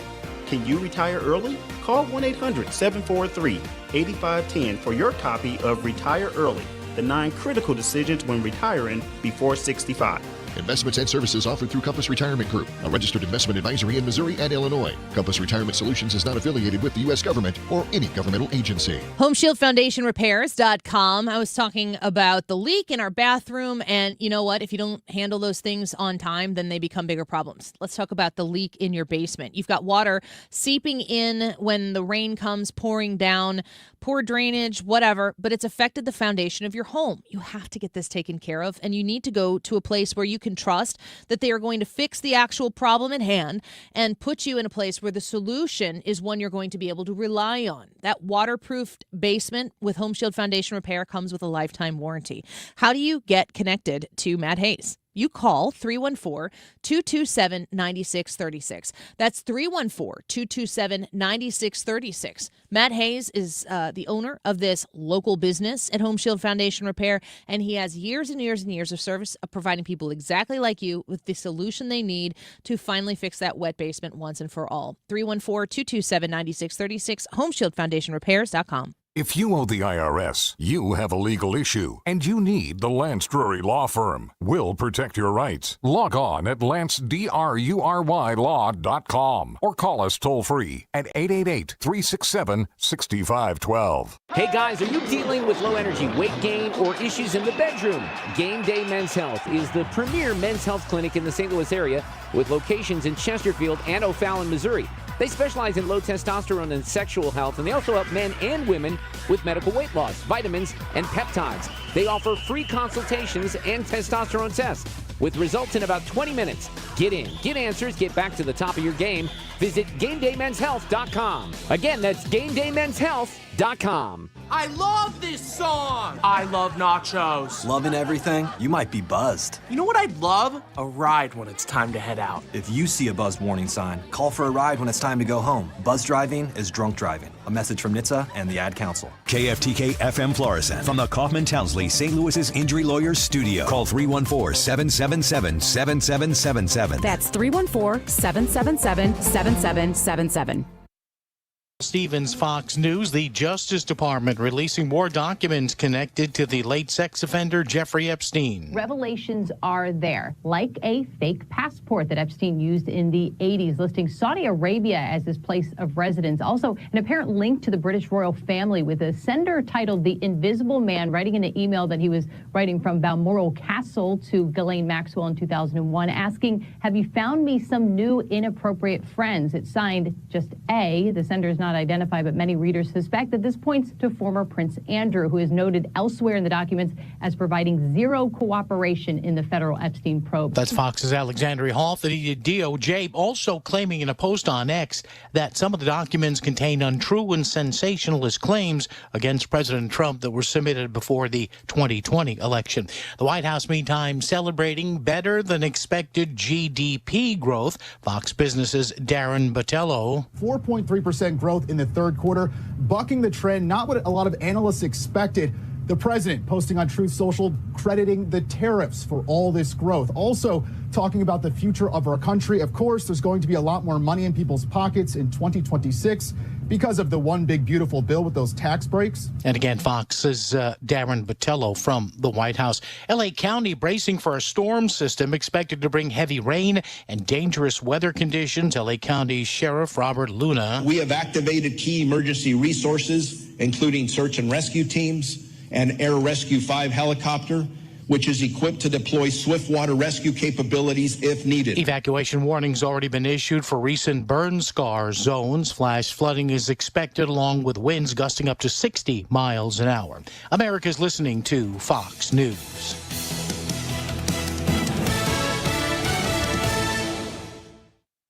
Ten athletes will face the toughest job interview in fitness that will push past physical and mental breaking points. You are the fittest of the fit.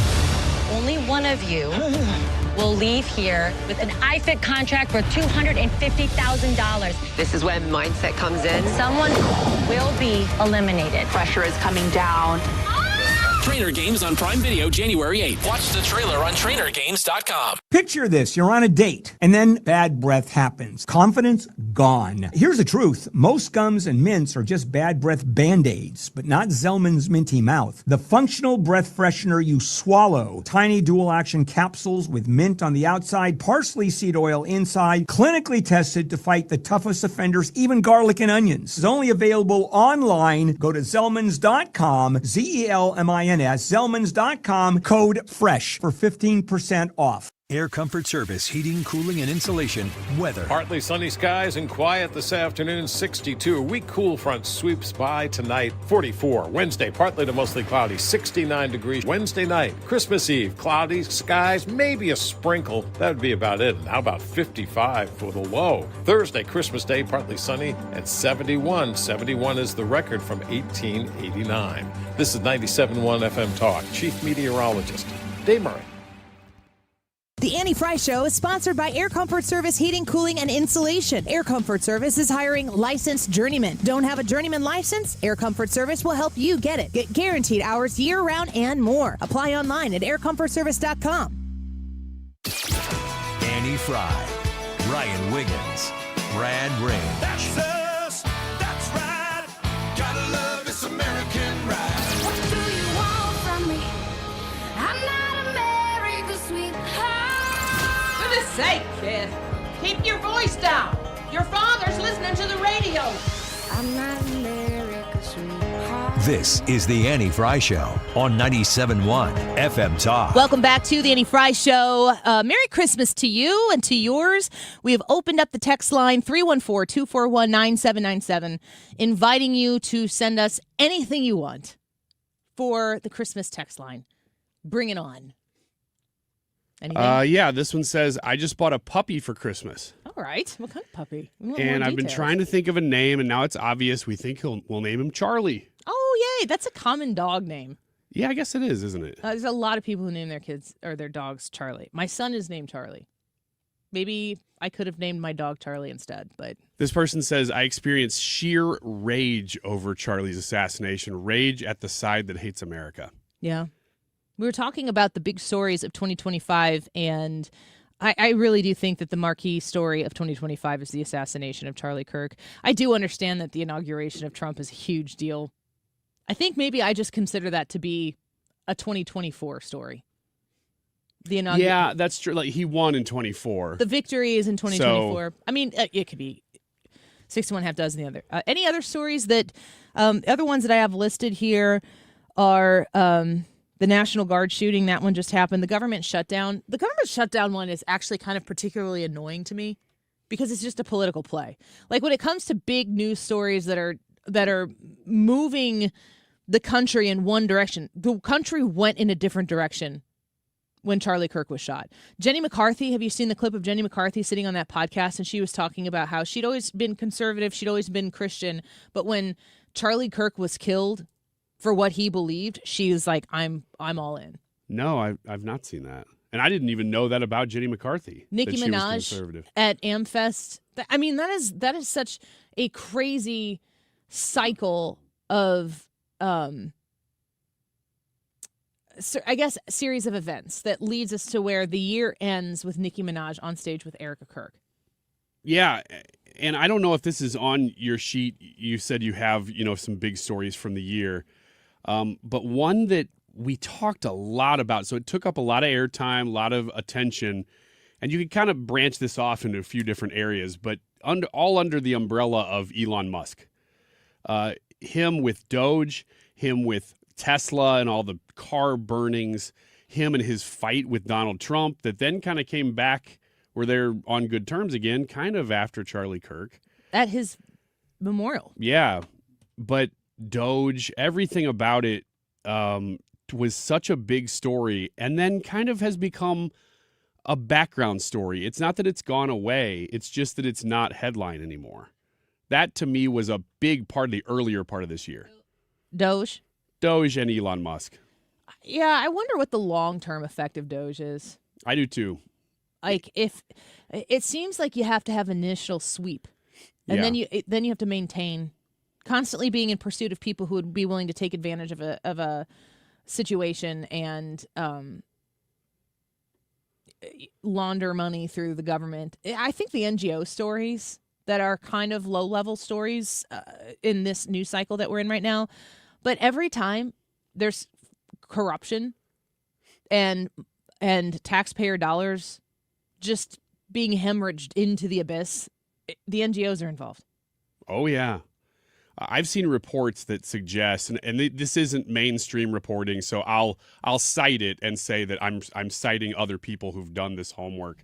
But they're using official government data to do it, that say that the NGO empire built in America, the assets that they hold from all the cash and considerations that they've gotten over the years, and probably still continue to some extent, is in the range of $14 trillion.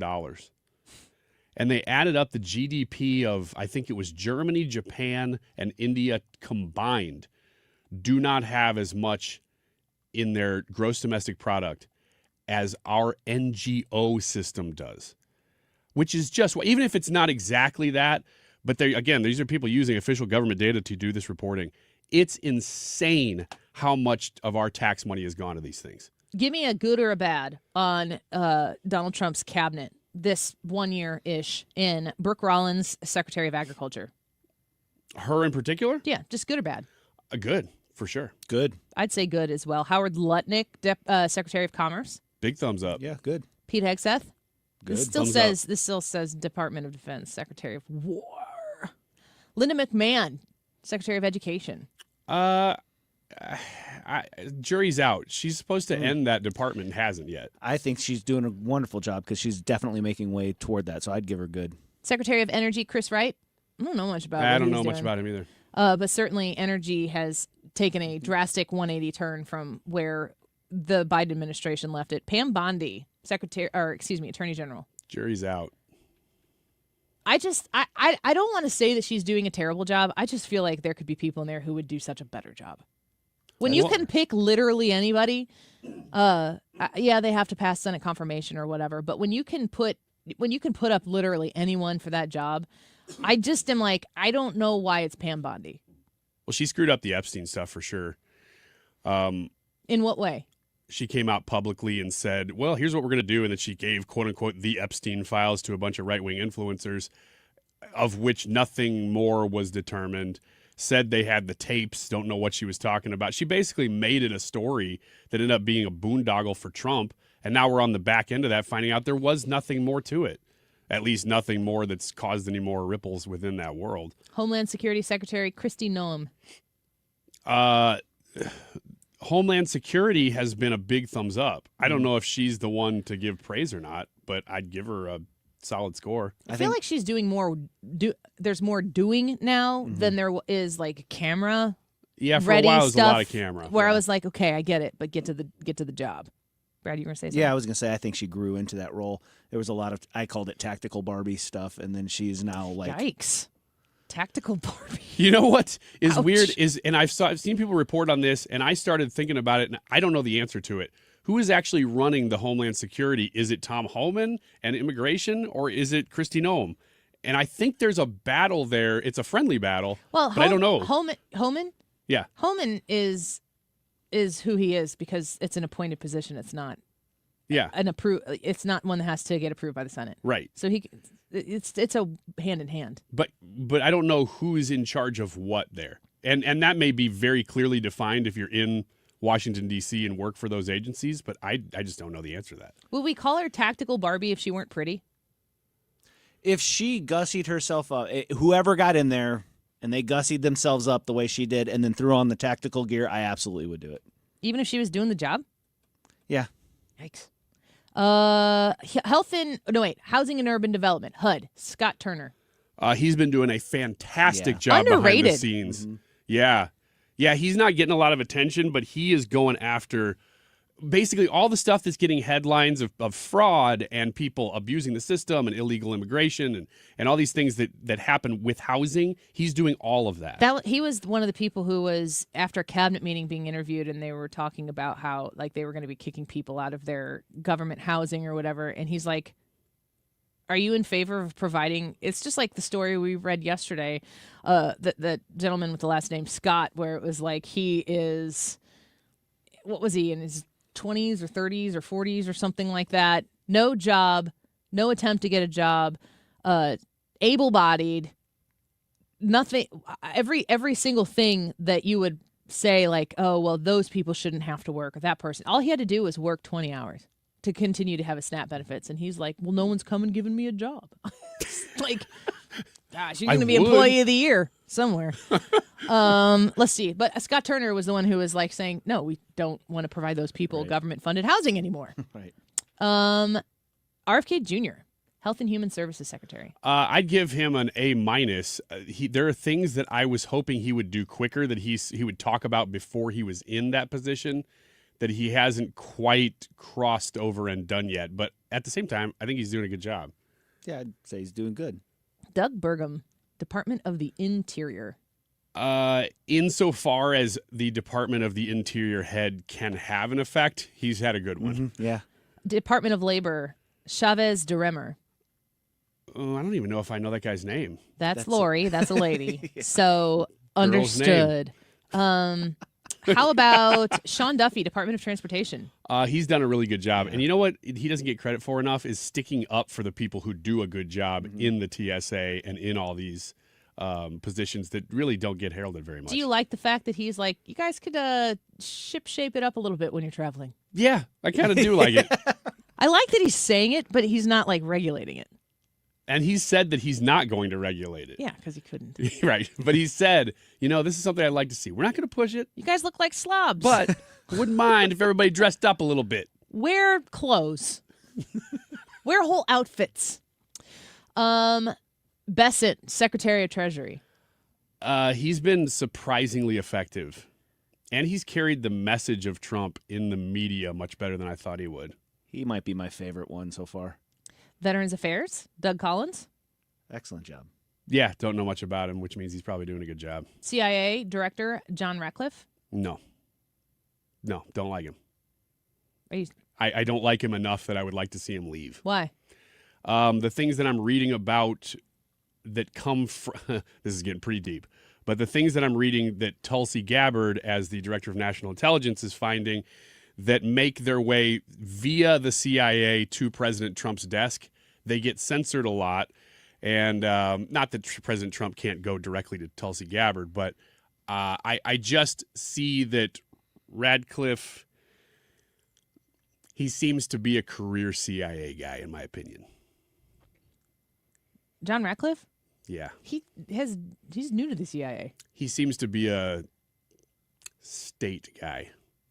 Oh, I don't think so. I think I would disagree on that, but maybe time will tell on that.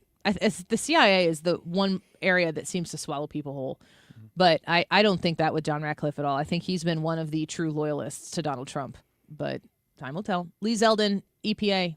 Thumbs up. Good, yeah. Environment. He's going after crap. Mm-hmm. He's just constantly finding more and more crap. With a little bit of, like, glee. Mm-hmm.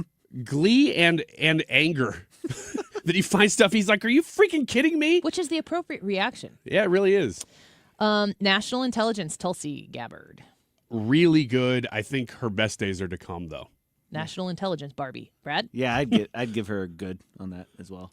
I think she's been good. She seems to be I feel like she approaches it as an independent person, an independent mind. It doesn't seem like she's in there doing the bidding. We didn't. But she brings something additional. You said Pam Bondi, assistant AG Harmeet Dillon. Huge thumbs up. Yeah. Thank you for scooping me on my next one. Oh, I thought you were just giving the department heads. I'm just going through the list here. From shrm.org, affiliate of Career Addict. No, just kidding. Russell Vaught, OMB. Of what I know about him, I like him. He's very, very MAGA. Like, he is committed to gutting it. And I don't know exactly what that means for him, but I know that about him. Kelly Loeffler, Georgia Senate failee that turned over the majority on, when was it? January 5th, 2021, the majority to the Democrats. Small Business Administration. Of what I've seen, good. I don't know enough to give her a full A, but from what I know, she's done a good job. And the one I saved for last for sake of time, Marco Rubio, Secretary of State. Yeah. Marco Rubio's been amazing. Fantastic. VIP. Yeah, he's been really good. I love him. People talk about him and being on a ticket with J.D. Vance for the presidency. I don't know if that's how that's going to materialize at all. I'd almost rather see him stay at Secretary of State and keep doing the things that he's doing. I feel like it might be more effective as vice president. But I have been a Marco Rubio fan since the 2016 primary, and I continue to be. I feel resolved in my affinity for him in the way he's handled his business in the Senate and then as all of the things he's doing right now. He's such a smart guy, and he's a steady hand. He's got the right priorities, at least in my opinion, that he's a great guy to have in charge of foreign affairs and these NGO things, because you don't know exactly what's happening all the time. It's consistently mentioned, too, as the funniest guy in the cabinet. Which is always surprising. Like, I feel like it's a human story that is working. Like, you don't have to be this sort of DC swampy wonk in order to go.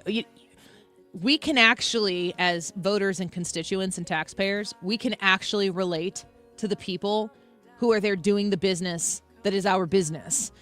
And I think Marco Rubio he's the best at it. All right, let's take a quick break. We'll do an Ethan Sports and Local when we come back. And at 2:30, an X's and Y's / Ask Me Anything to round out our last show together as a full show here in 2025. We'd love to take your questions. Send them on in. 314-241-9797. That text line is wide open. 314-241-9797. Or the Annie Fry YouTube live chat. Don't go away.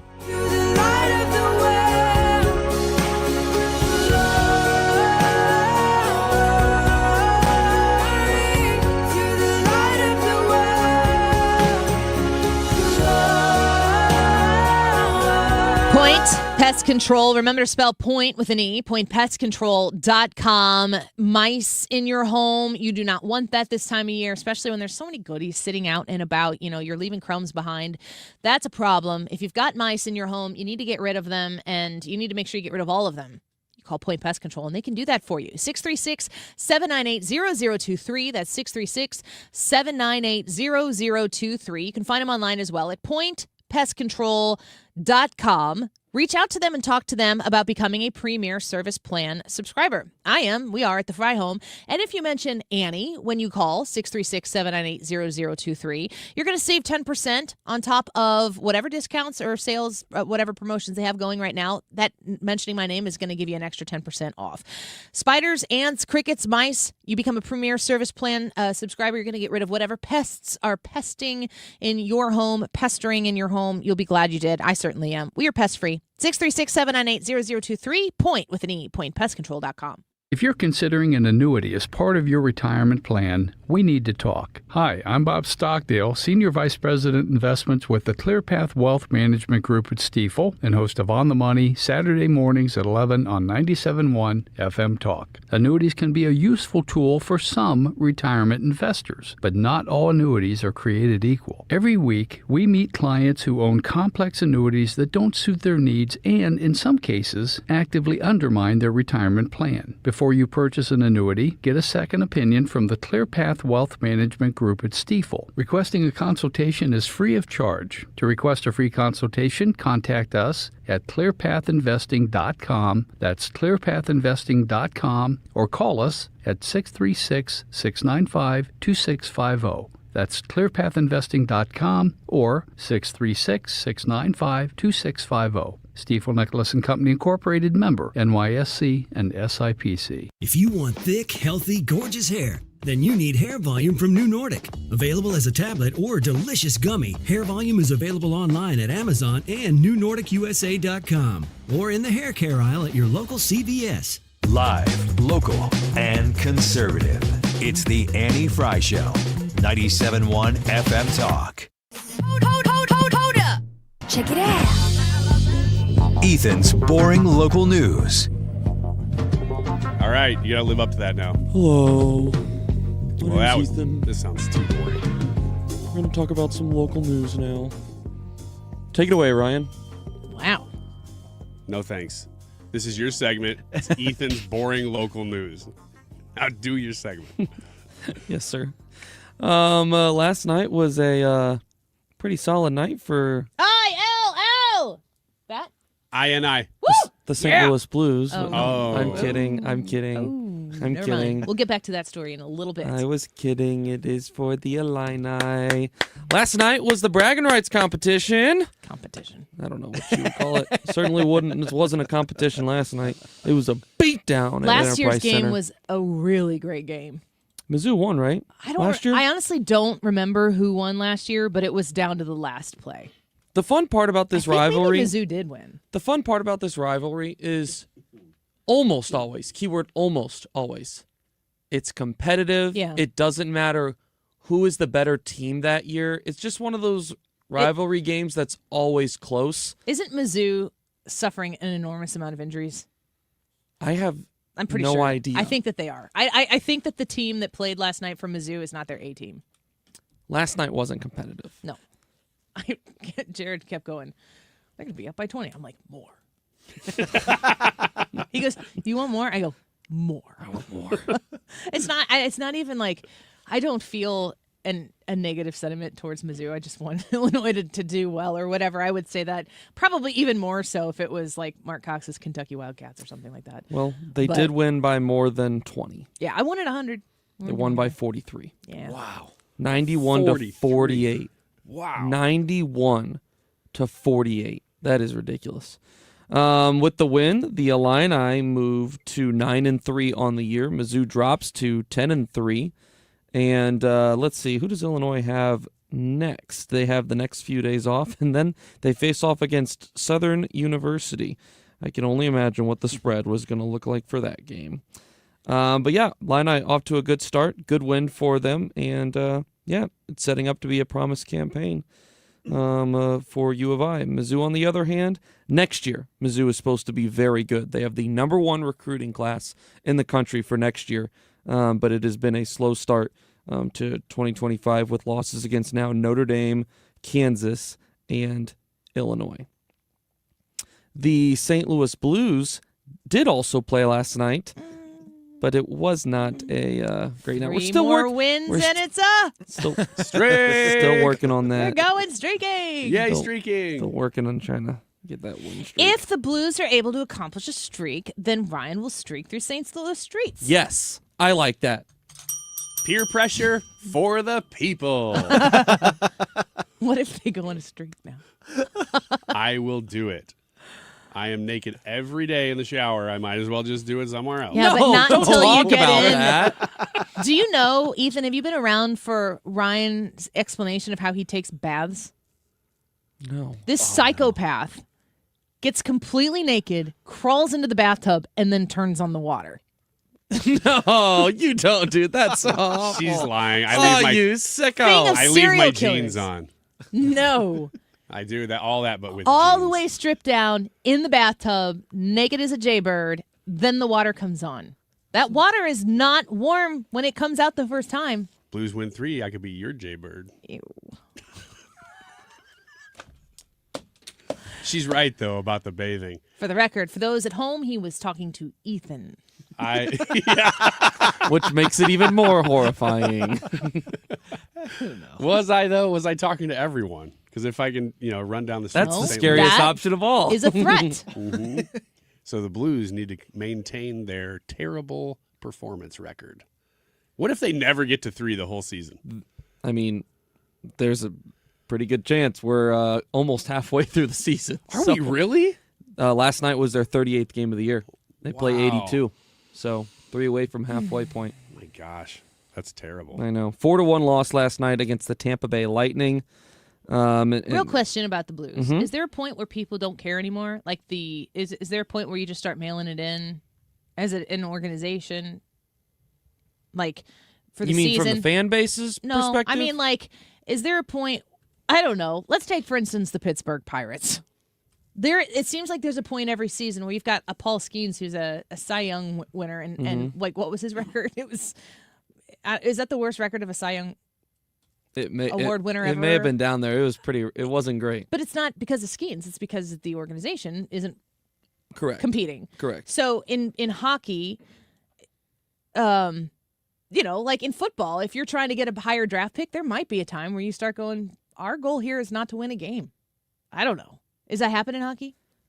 The season lasts forever. You could ask that about really any sport once you get I just to the don't point know where like hockey. teams are really bad. Mhm. And, fans will say it. I don't know if that's a great question. And the honest answer is I don't know how that gets viewed in a locker room because there certainly gets to a point where you're bad enough that losing does benefit you, especially if you're looking to, Draft higher. get a better draft slot or have better chances at a higher pick. I mean, you think back on in the NFL, who doesn't have a lottery system. Most other professional sports have a lottery system. The NFL doesn't, where teams are just absolutely atrocious. They're in line for the number 1 pick. And then all of a sudden, like late in the year, they play this great game where they win, and normally the fan base would be really happy, but you just lost out on by far the best player in the NFL draft because you did something dumb. I would have to imagine that for the guys in the locker room, no one is saying, "Hey, we're going to fold today," because that's just not how professional athletes are. But I have to imagine that there's probably some people in organizations that are really bad that are kind of like, "All right, like." I'm Can we just please wondering mail if it there's in? a point in the season where people stop really trying to like ask. You just start asking different questions. I would assume not in the locker room. Maybe in other parts of the building, though, if that makes front sense. office. Like the popcorn guy. Yes, Ryan. The You're organist. catching on. Yeah. The organist, yeah. Popcorn guy's Jeremy like, Boyer gets pretty bored "Let's go probably out on there some. and-" He on some never of these gets days. bored, and his coats are on fire. His coats are He awesome. is a well-dressed pianist. You meant literal coats. Yeah, like suit jackets. I thought maybe, because I'm not a musician, I thought maybe there was like a musician's term that coat meant tickle in the ivory, some weird term I'd never heard. But you meant coat. Next. One more story. Yeah, sure. Why not? That also could be the subtitle of this segment. And pretty much everything. Oh, we're so close. Mizzou quarterback Bo Perbula recently announced that he is transferring, entering the transfer portal, and so he will not be the quarterback for the Mizzou Tigers next week. Announced this a few days ago, so he will not be Was he their starting quarterback? He was their starting quarterback Was he the one who got last hurt year. then? He is the one that got hurt.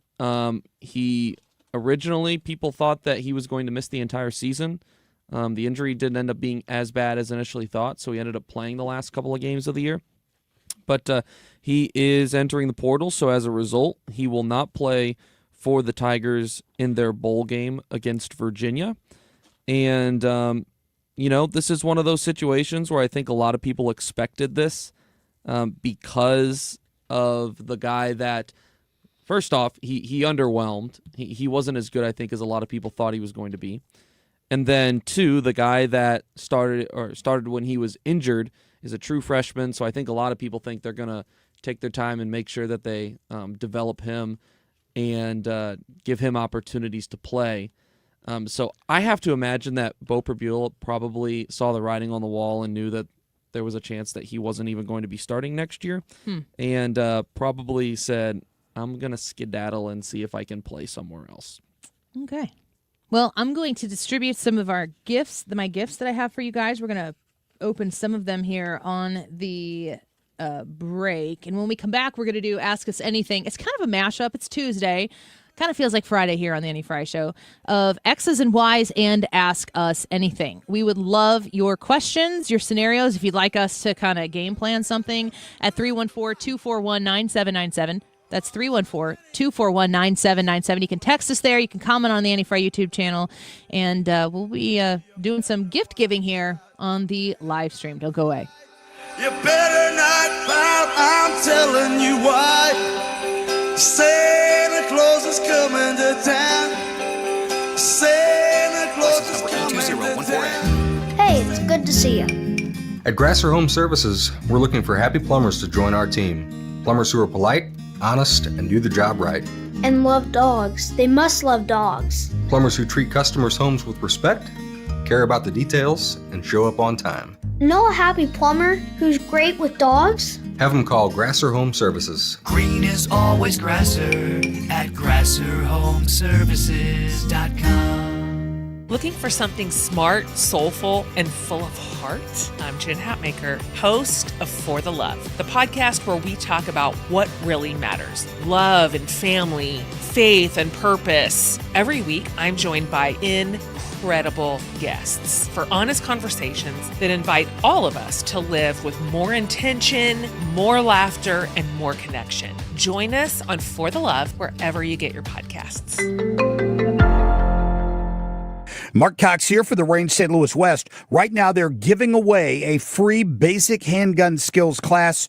All you have to do is register for your chance to win. TheRangeSTL.com/971. I've taken this class. It's ideal for beginners. They have expert instruction. It's available in a women's only class if that's what you're interested in. The normal cost is $135. You can win the class right now at TheRangeSTL.com/971. Today's YouTube live chat poll is, which do you enjoy more at Christmas time, giving gifts or receiving gifts? We are right now, if you watch us on the stream, receiving and giving gifts to each other. And we have not opened anything yet. So if you want to come and see what we got each other, now's the time to tune in on the live stream as we kind of close out the Annie Fry Show, last one with all of us here for the year. We got lots of stuff for the rest of the year, though, for you planned. 2:33 right now. This time check is sponsored by Jerry Kelly Heating, Air Conditioning, Electrical, and Plumbing. It's time for a $98 furnace tune-up. For details and a list of all station contest rules, visit www.971talk.com/rules. 25 years strong. 97.1 FM Talk. St. Louis Conservative. Next question. Question. It's a legitimate question. Next question. Next question, please. Next question on the Annie Fry Show. A Christmas edition of Next Question, but also X's and Y's. We're doing it all today to wrap up the show. We would love to have your thoughts, your questions at 314-241-9797.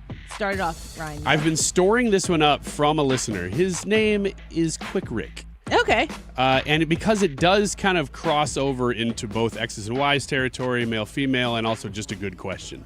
Can you drive a manual transmission? I could make the car go from point A to point B. It wouldn't be pretty. But I've driven a manual transmission. I could do that. You've driven one like it was your car, No. or you've just taken one somewhere? No, I had to learn how to drive my girlfriend's in college for purposes to be able to get to and from places when she couldn't drive it. Care to specify? It was a good D. And if we were in her You car, were in the giving mood.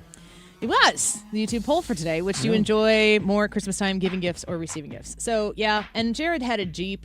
His first car was a Jeep, so he'd take me out to Alhambra. Oh, yeah. When we would go fishing out there, and I would learn how to drive that Jeep. But that Jeep was a tough shift. So the Mitsubishi Eclipse that I learned, much easier than the 95 Jeep or whatever it was. Okay. So, but it's been a minute. Brad's a no, probably, right? Yeah, never have. No, I Do you can drive a prefer stick.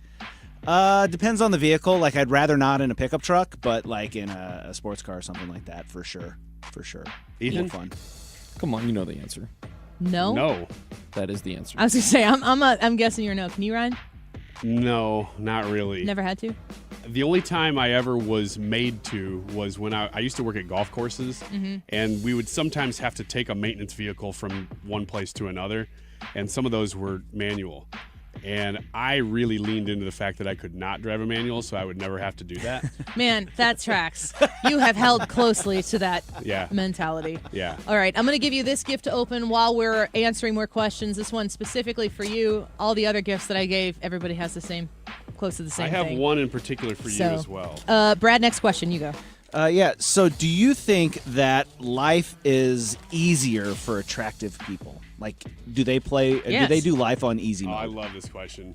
Obviously. Yeah, it's definitely yes. Yeah. Who would say? Is anybody in here saying no to that? Life is. Is it a gradient? There are too many jokes to be able to make right now that are too mean, and I'm just passing on all of them.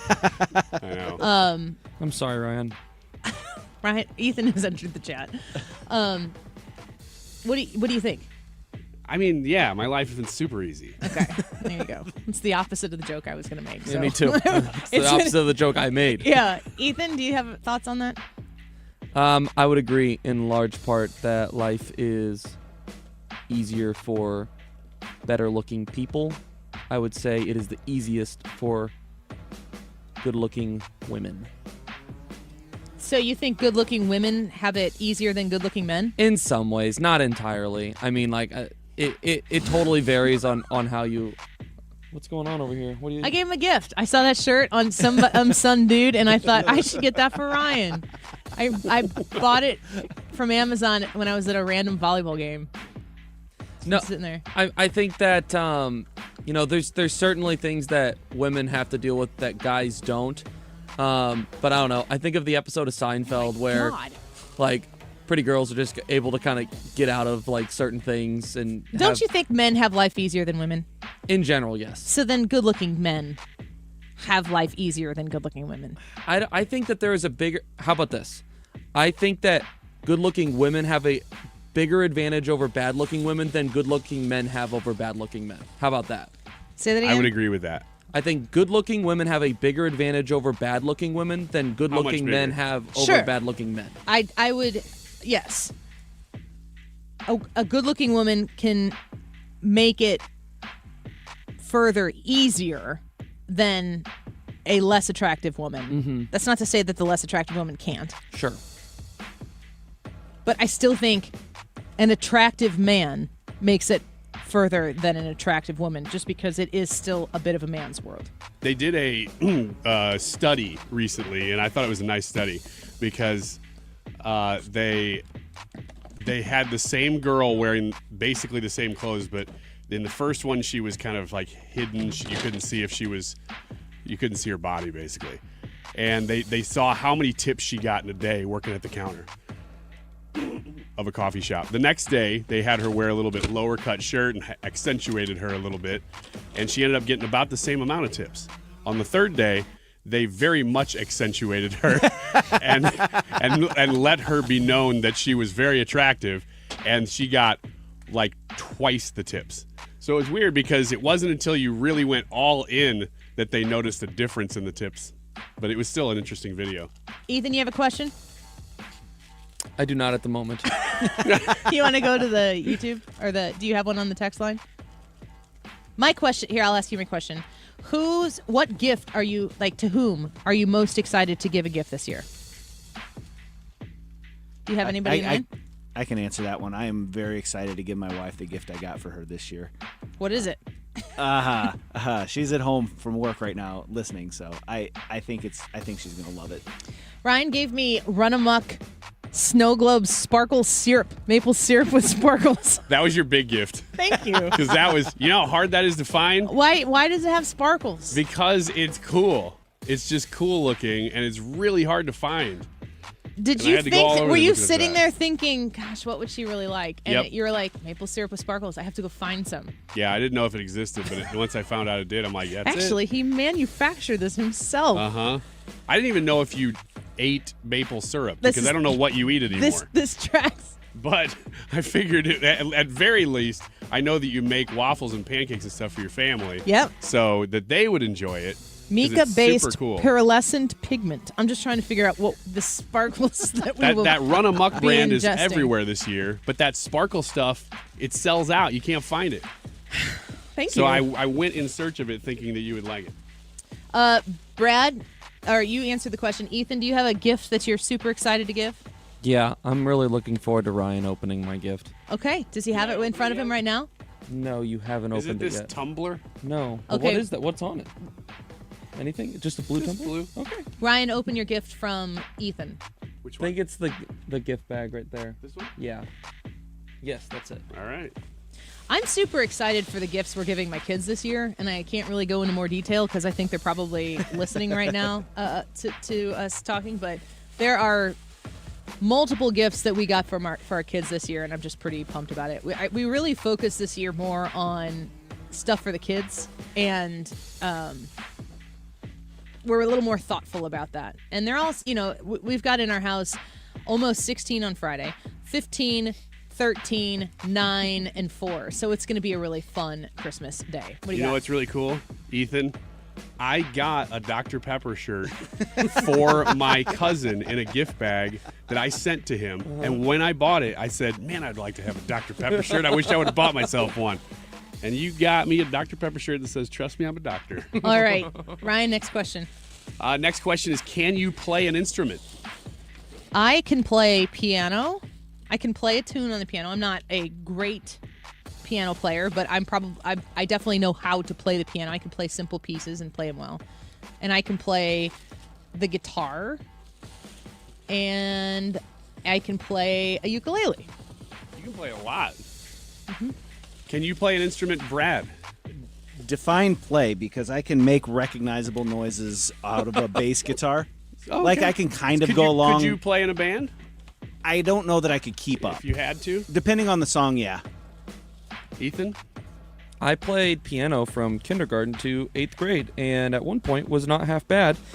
I have lost that from you? 95% of those abilities, unfortunately. That's from that gift right there is from Bob Wiggins. It's from my dad. How come it says get along with your coworkers gum? I don't know, but he got it for each of you and not for me. There you go. Wait, what? Say it again. What is this? Is this like weed-laced gum that makes us more chill around you from your dad? How do we open these? I'll get to that there in a second. All right. Ethan opening up some Buff City soap. Thank you very much. You it are smells welcome. wonderful. Little buff boy. Woo! Fresh and clean. Brad, next question. Who is your? Well, we kind of did this already, but who is your Trump administration quote unquote crush? And this is like a crush from. Well, we know who's Carolyn not. Levitt. Tactical Barbie. There you go. Yeah, I'm just gonna go with Carolyn Levitt. Carolyn Levitt. Is that a unanimous No, I would from say the Tulsi. boys? No. I'd Yeah, say Tulsi. That's who If I you're would talking say. about actual crush, not Yeah. like, oh, I like his policies. I'm gonna go with Susie Lutnick. Wiles. Yeah. From the one Bob Wiggins, a lovely mug that says, I love it when I wake up in the morning and Donald Trump is president. There you go. Each of you got one. Cheers, Mr. Wiggins. Awesome. Thank you. Thank you for your son. He's a joy. You're welcome. Everybody's waiting for me to say something else. So I'm not going to say it. He is a joy. All right. Let's take a quick break. When we come back, more of your questions at 314-241-9797 as we are opening gifts. Hopefully you'll join us over there on the Annie Fry YouTube live chat if you want to watch and see some of these gifts that we've gotten for each other. Merry Christmas to you and to your family. We appreciate you so much. We'll be back for one more segment here in just a minute. Don't go away. Under the mistletoe. miss out on the holiday, but I can't stop staring at your face. I should be playing in the winter snow, but I'ma be under the mistletoe with you, shawty with you, shawty with Civialaw.com. A smart thing to do in the new year is to get your affairs in order. And then you don't have to really worry about them. The peace of mind, priceless. Civia Law can help you with your estate planning needs. When you call 833-995-WILL, that's 833-995-WILL. Civia Law is going to pick up that phone call and help schedule you for a strategy session. $300 value waived when you call 833-995-WILL right now and mention my name. The first 10 callers will not have to pay for that strategy session. Civia Law can help you with your estate planning needs, your elder law concerns, wills, trusts, powers of attorney in Illinois, in Edwardsville, East Alton, Swansea, Centralia, and Mount Vernon, as well as Missouri in Wentzville and Creve Coeur. You can book your strategy session today by calling 833-995-WILL. That's 833-995-WILL. Todd Civia is ready to take your phone call and help you through the entire process, helping you through life's transition. Civialaw.com. Wishing you a very Merry Christmas. Hey guys, Ethan Hannaford, producer for The Annie Fry Show and The Mark Reardon Show here. I hope you all have a wonderful Christmas season and happy holidays to you all. Thank you so much for listening on 97.1 FM Talk. Setting goals for your retirement is one thing, but knowing how to achieve those goals is another. For tips on building a better nest egg, listen to the All Financial Hour with Steve All. Let's sit down and talk about your questions, because I think that's the most important thing that it is out there. It's what questions do you have? Saturday mornings at 6 or Saturday afternoon at 4, right here on 97.1 FM Talk. What stresses you out about the holidays? Maybe it's getting that house just perfectly clean. If that's the case, call my friends at Zero Res. Mark Cox here. Is your house ready for the holidays? Well, here's your phone number, 314-474-2020. That gets you to Zero Res. Here's the deal. If you need your season to be jolly and you don't want to stress out and you want to make sure the house is perfectly clean to impress your in-laws and your friends when they come over, just remember, you can Zero Res anything. They can do grout and tile and carpet and air ducts and hardwood. It is for your home and your business. Zero Res can handle it all. They do it with zero residue, no harsh chemicals or cleaners, and your house is beautiful. Go ahead and get it clean. Don't miss out. Call 314-474-2020. Tell them you want the 97.1 special. The spots are filling up fast. Go to ZeroResSTL.com. You're listening to The Annie Fry Show on 97.1 FM Talk, St. Louis Conservative.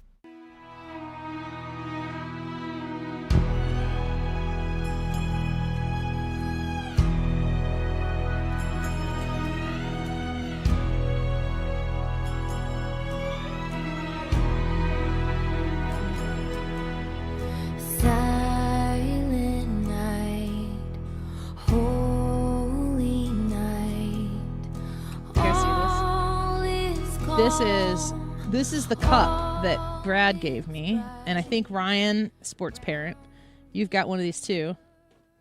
Mm-hmm. And I just happen to have one of the AF stickers here with me because I'm packaging some things up for some listeners.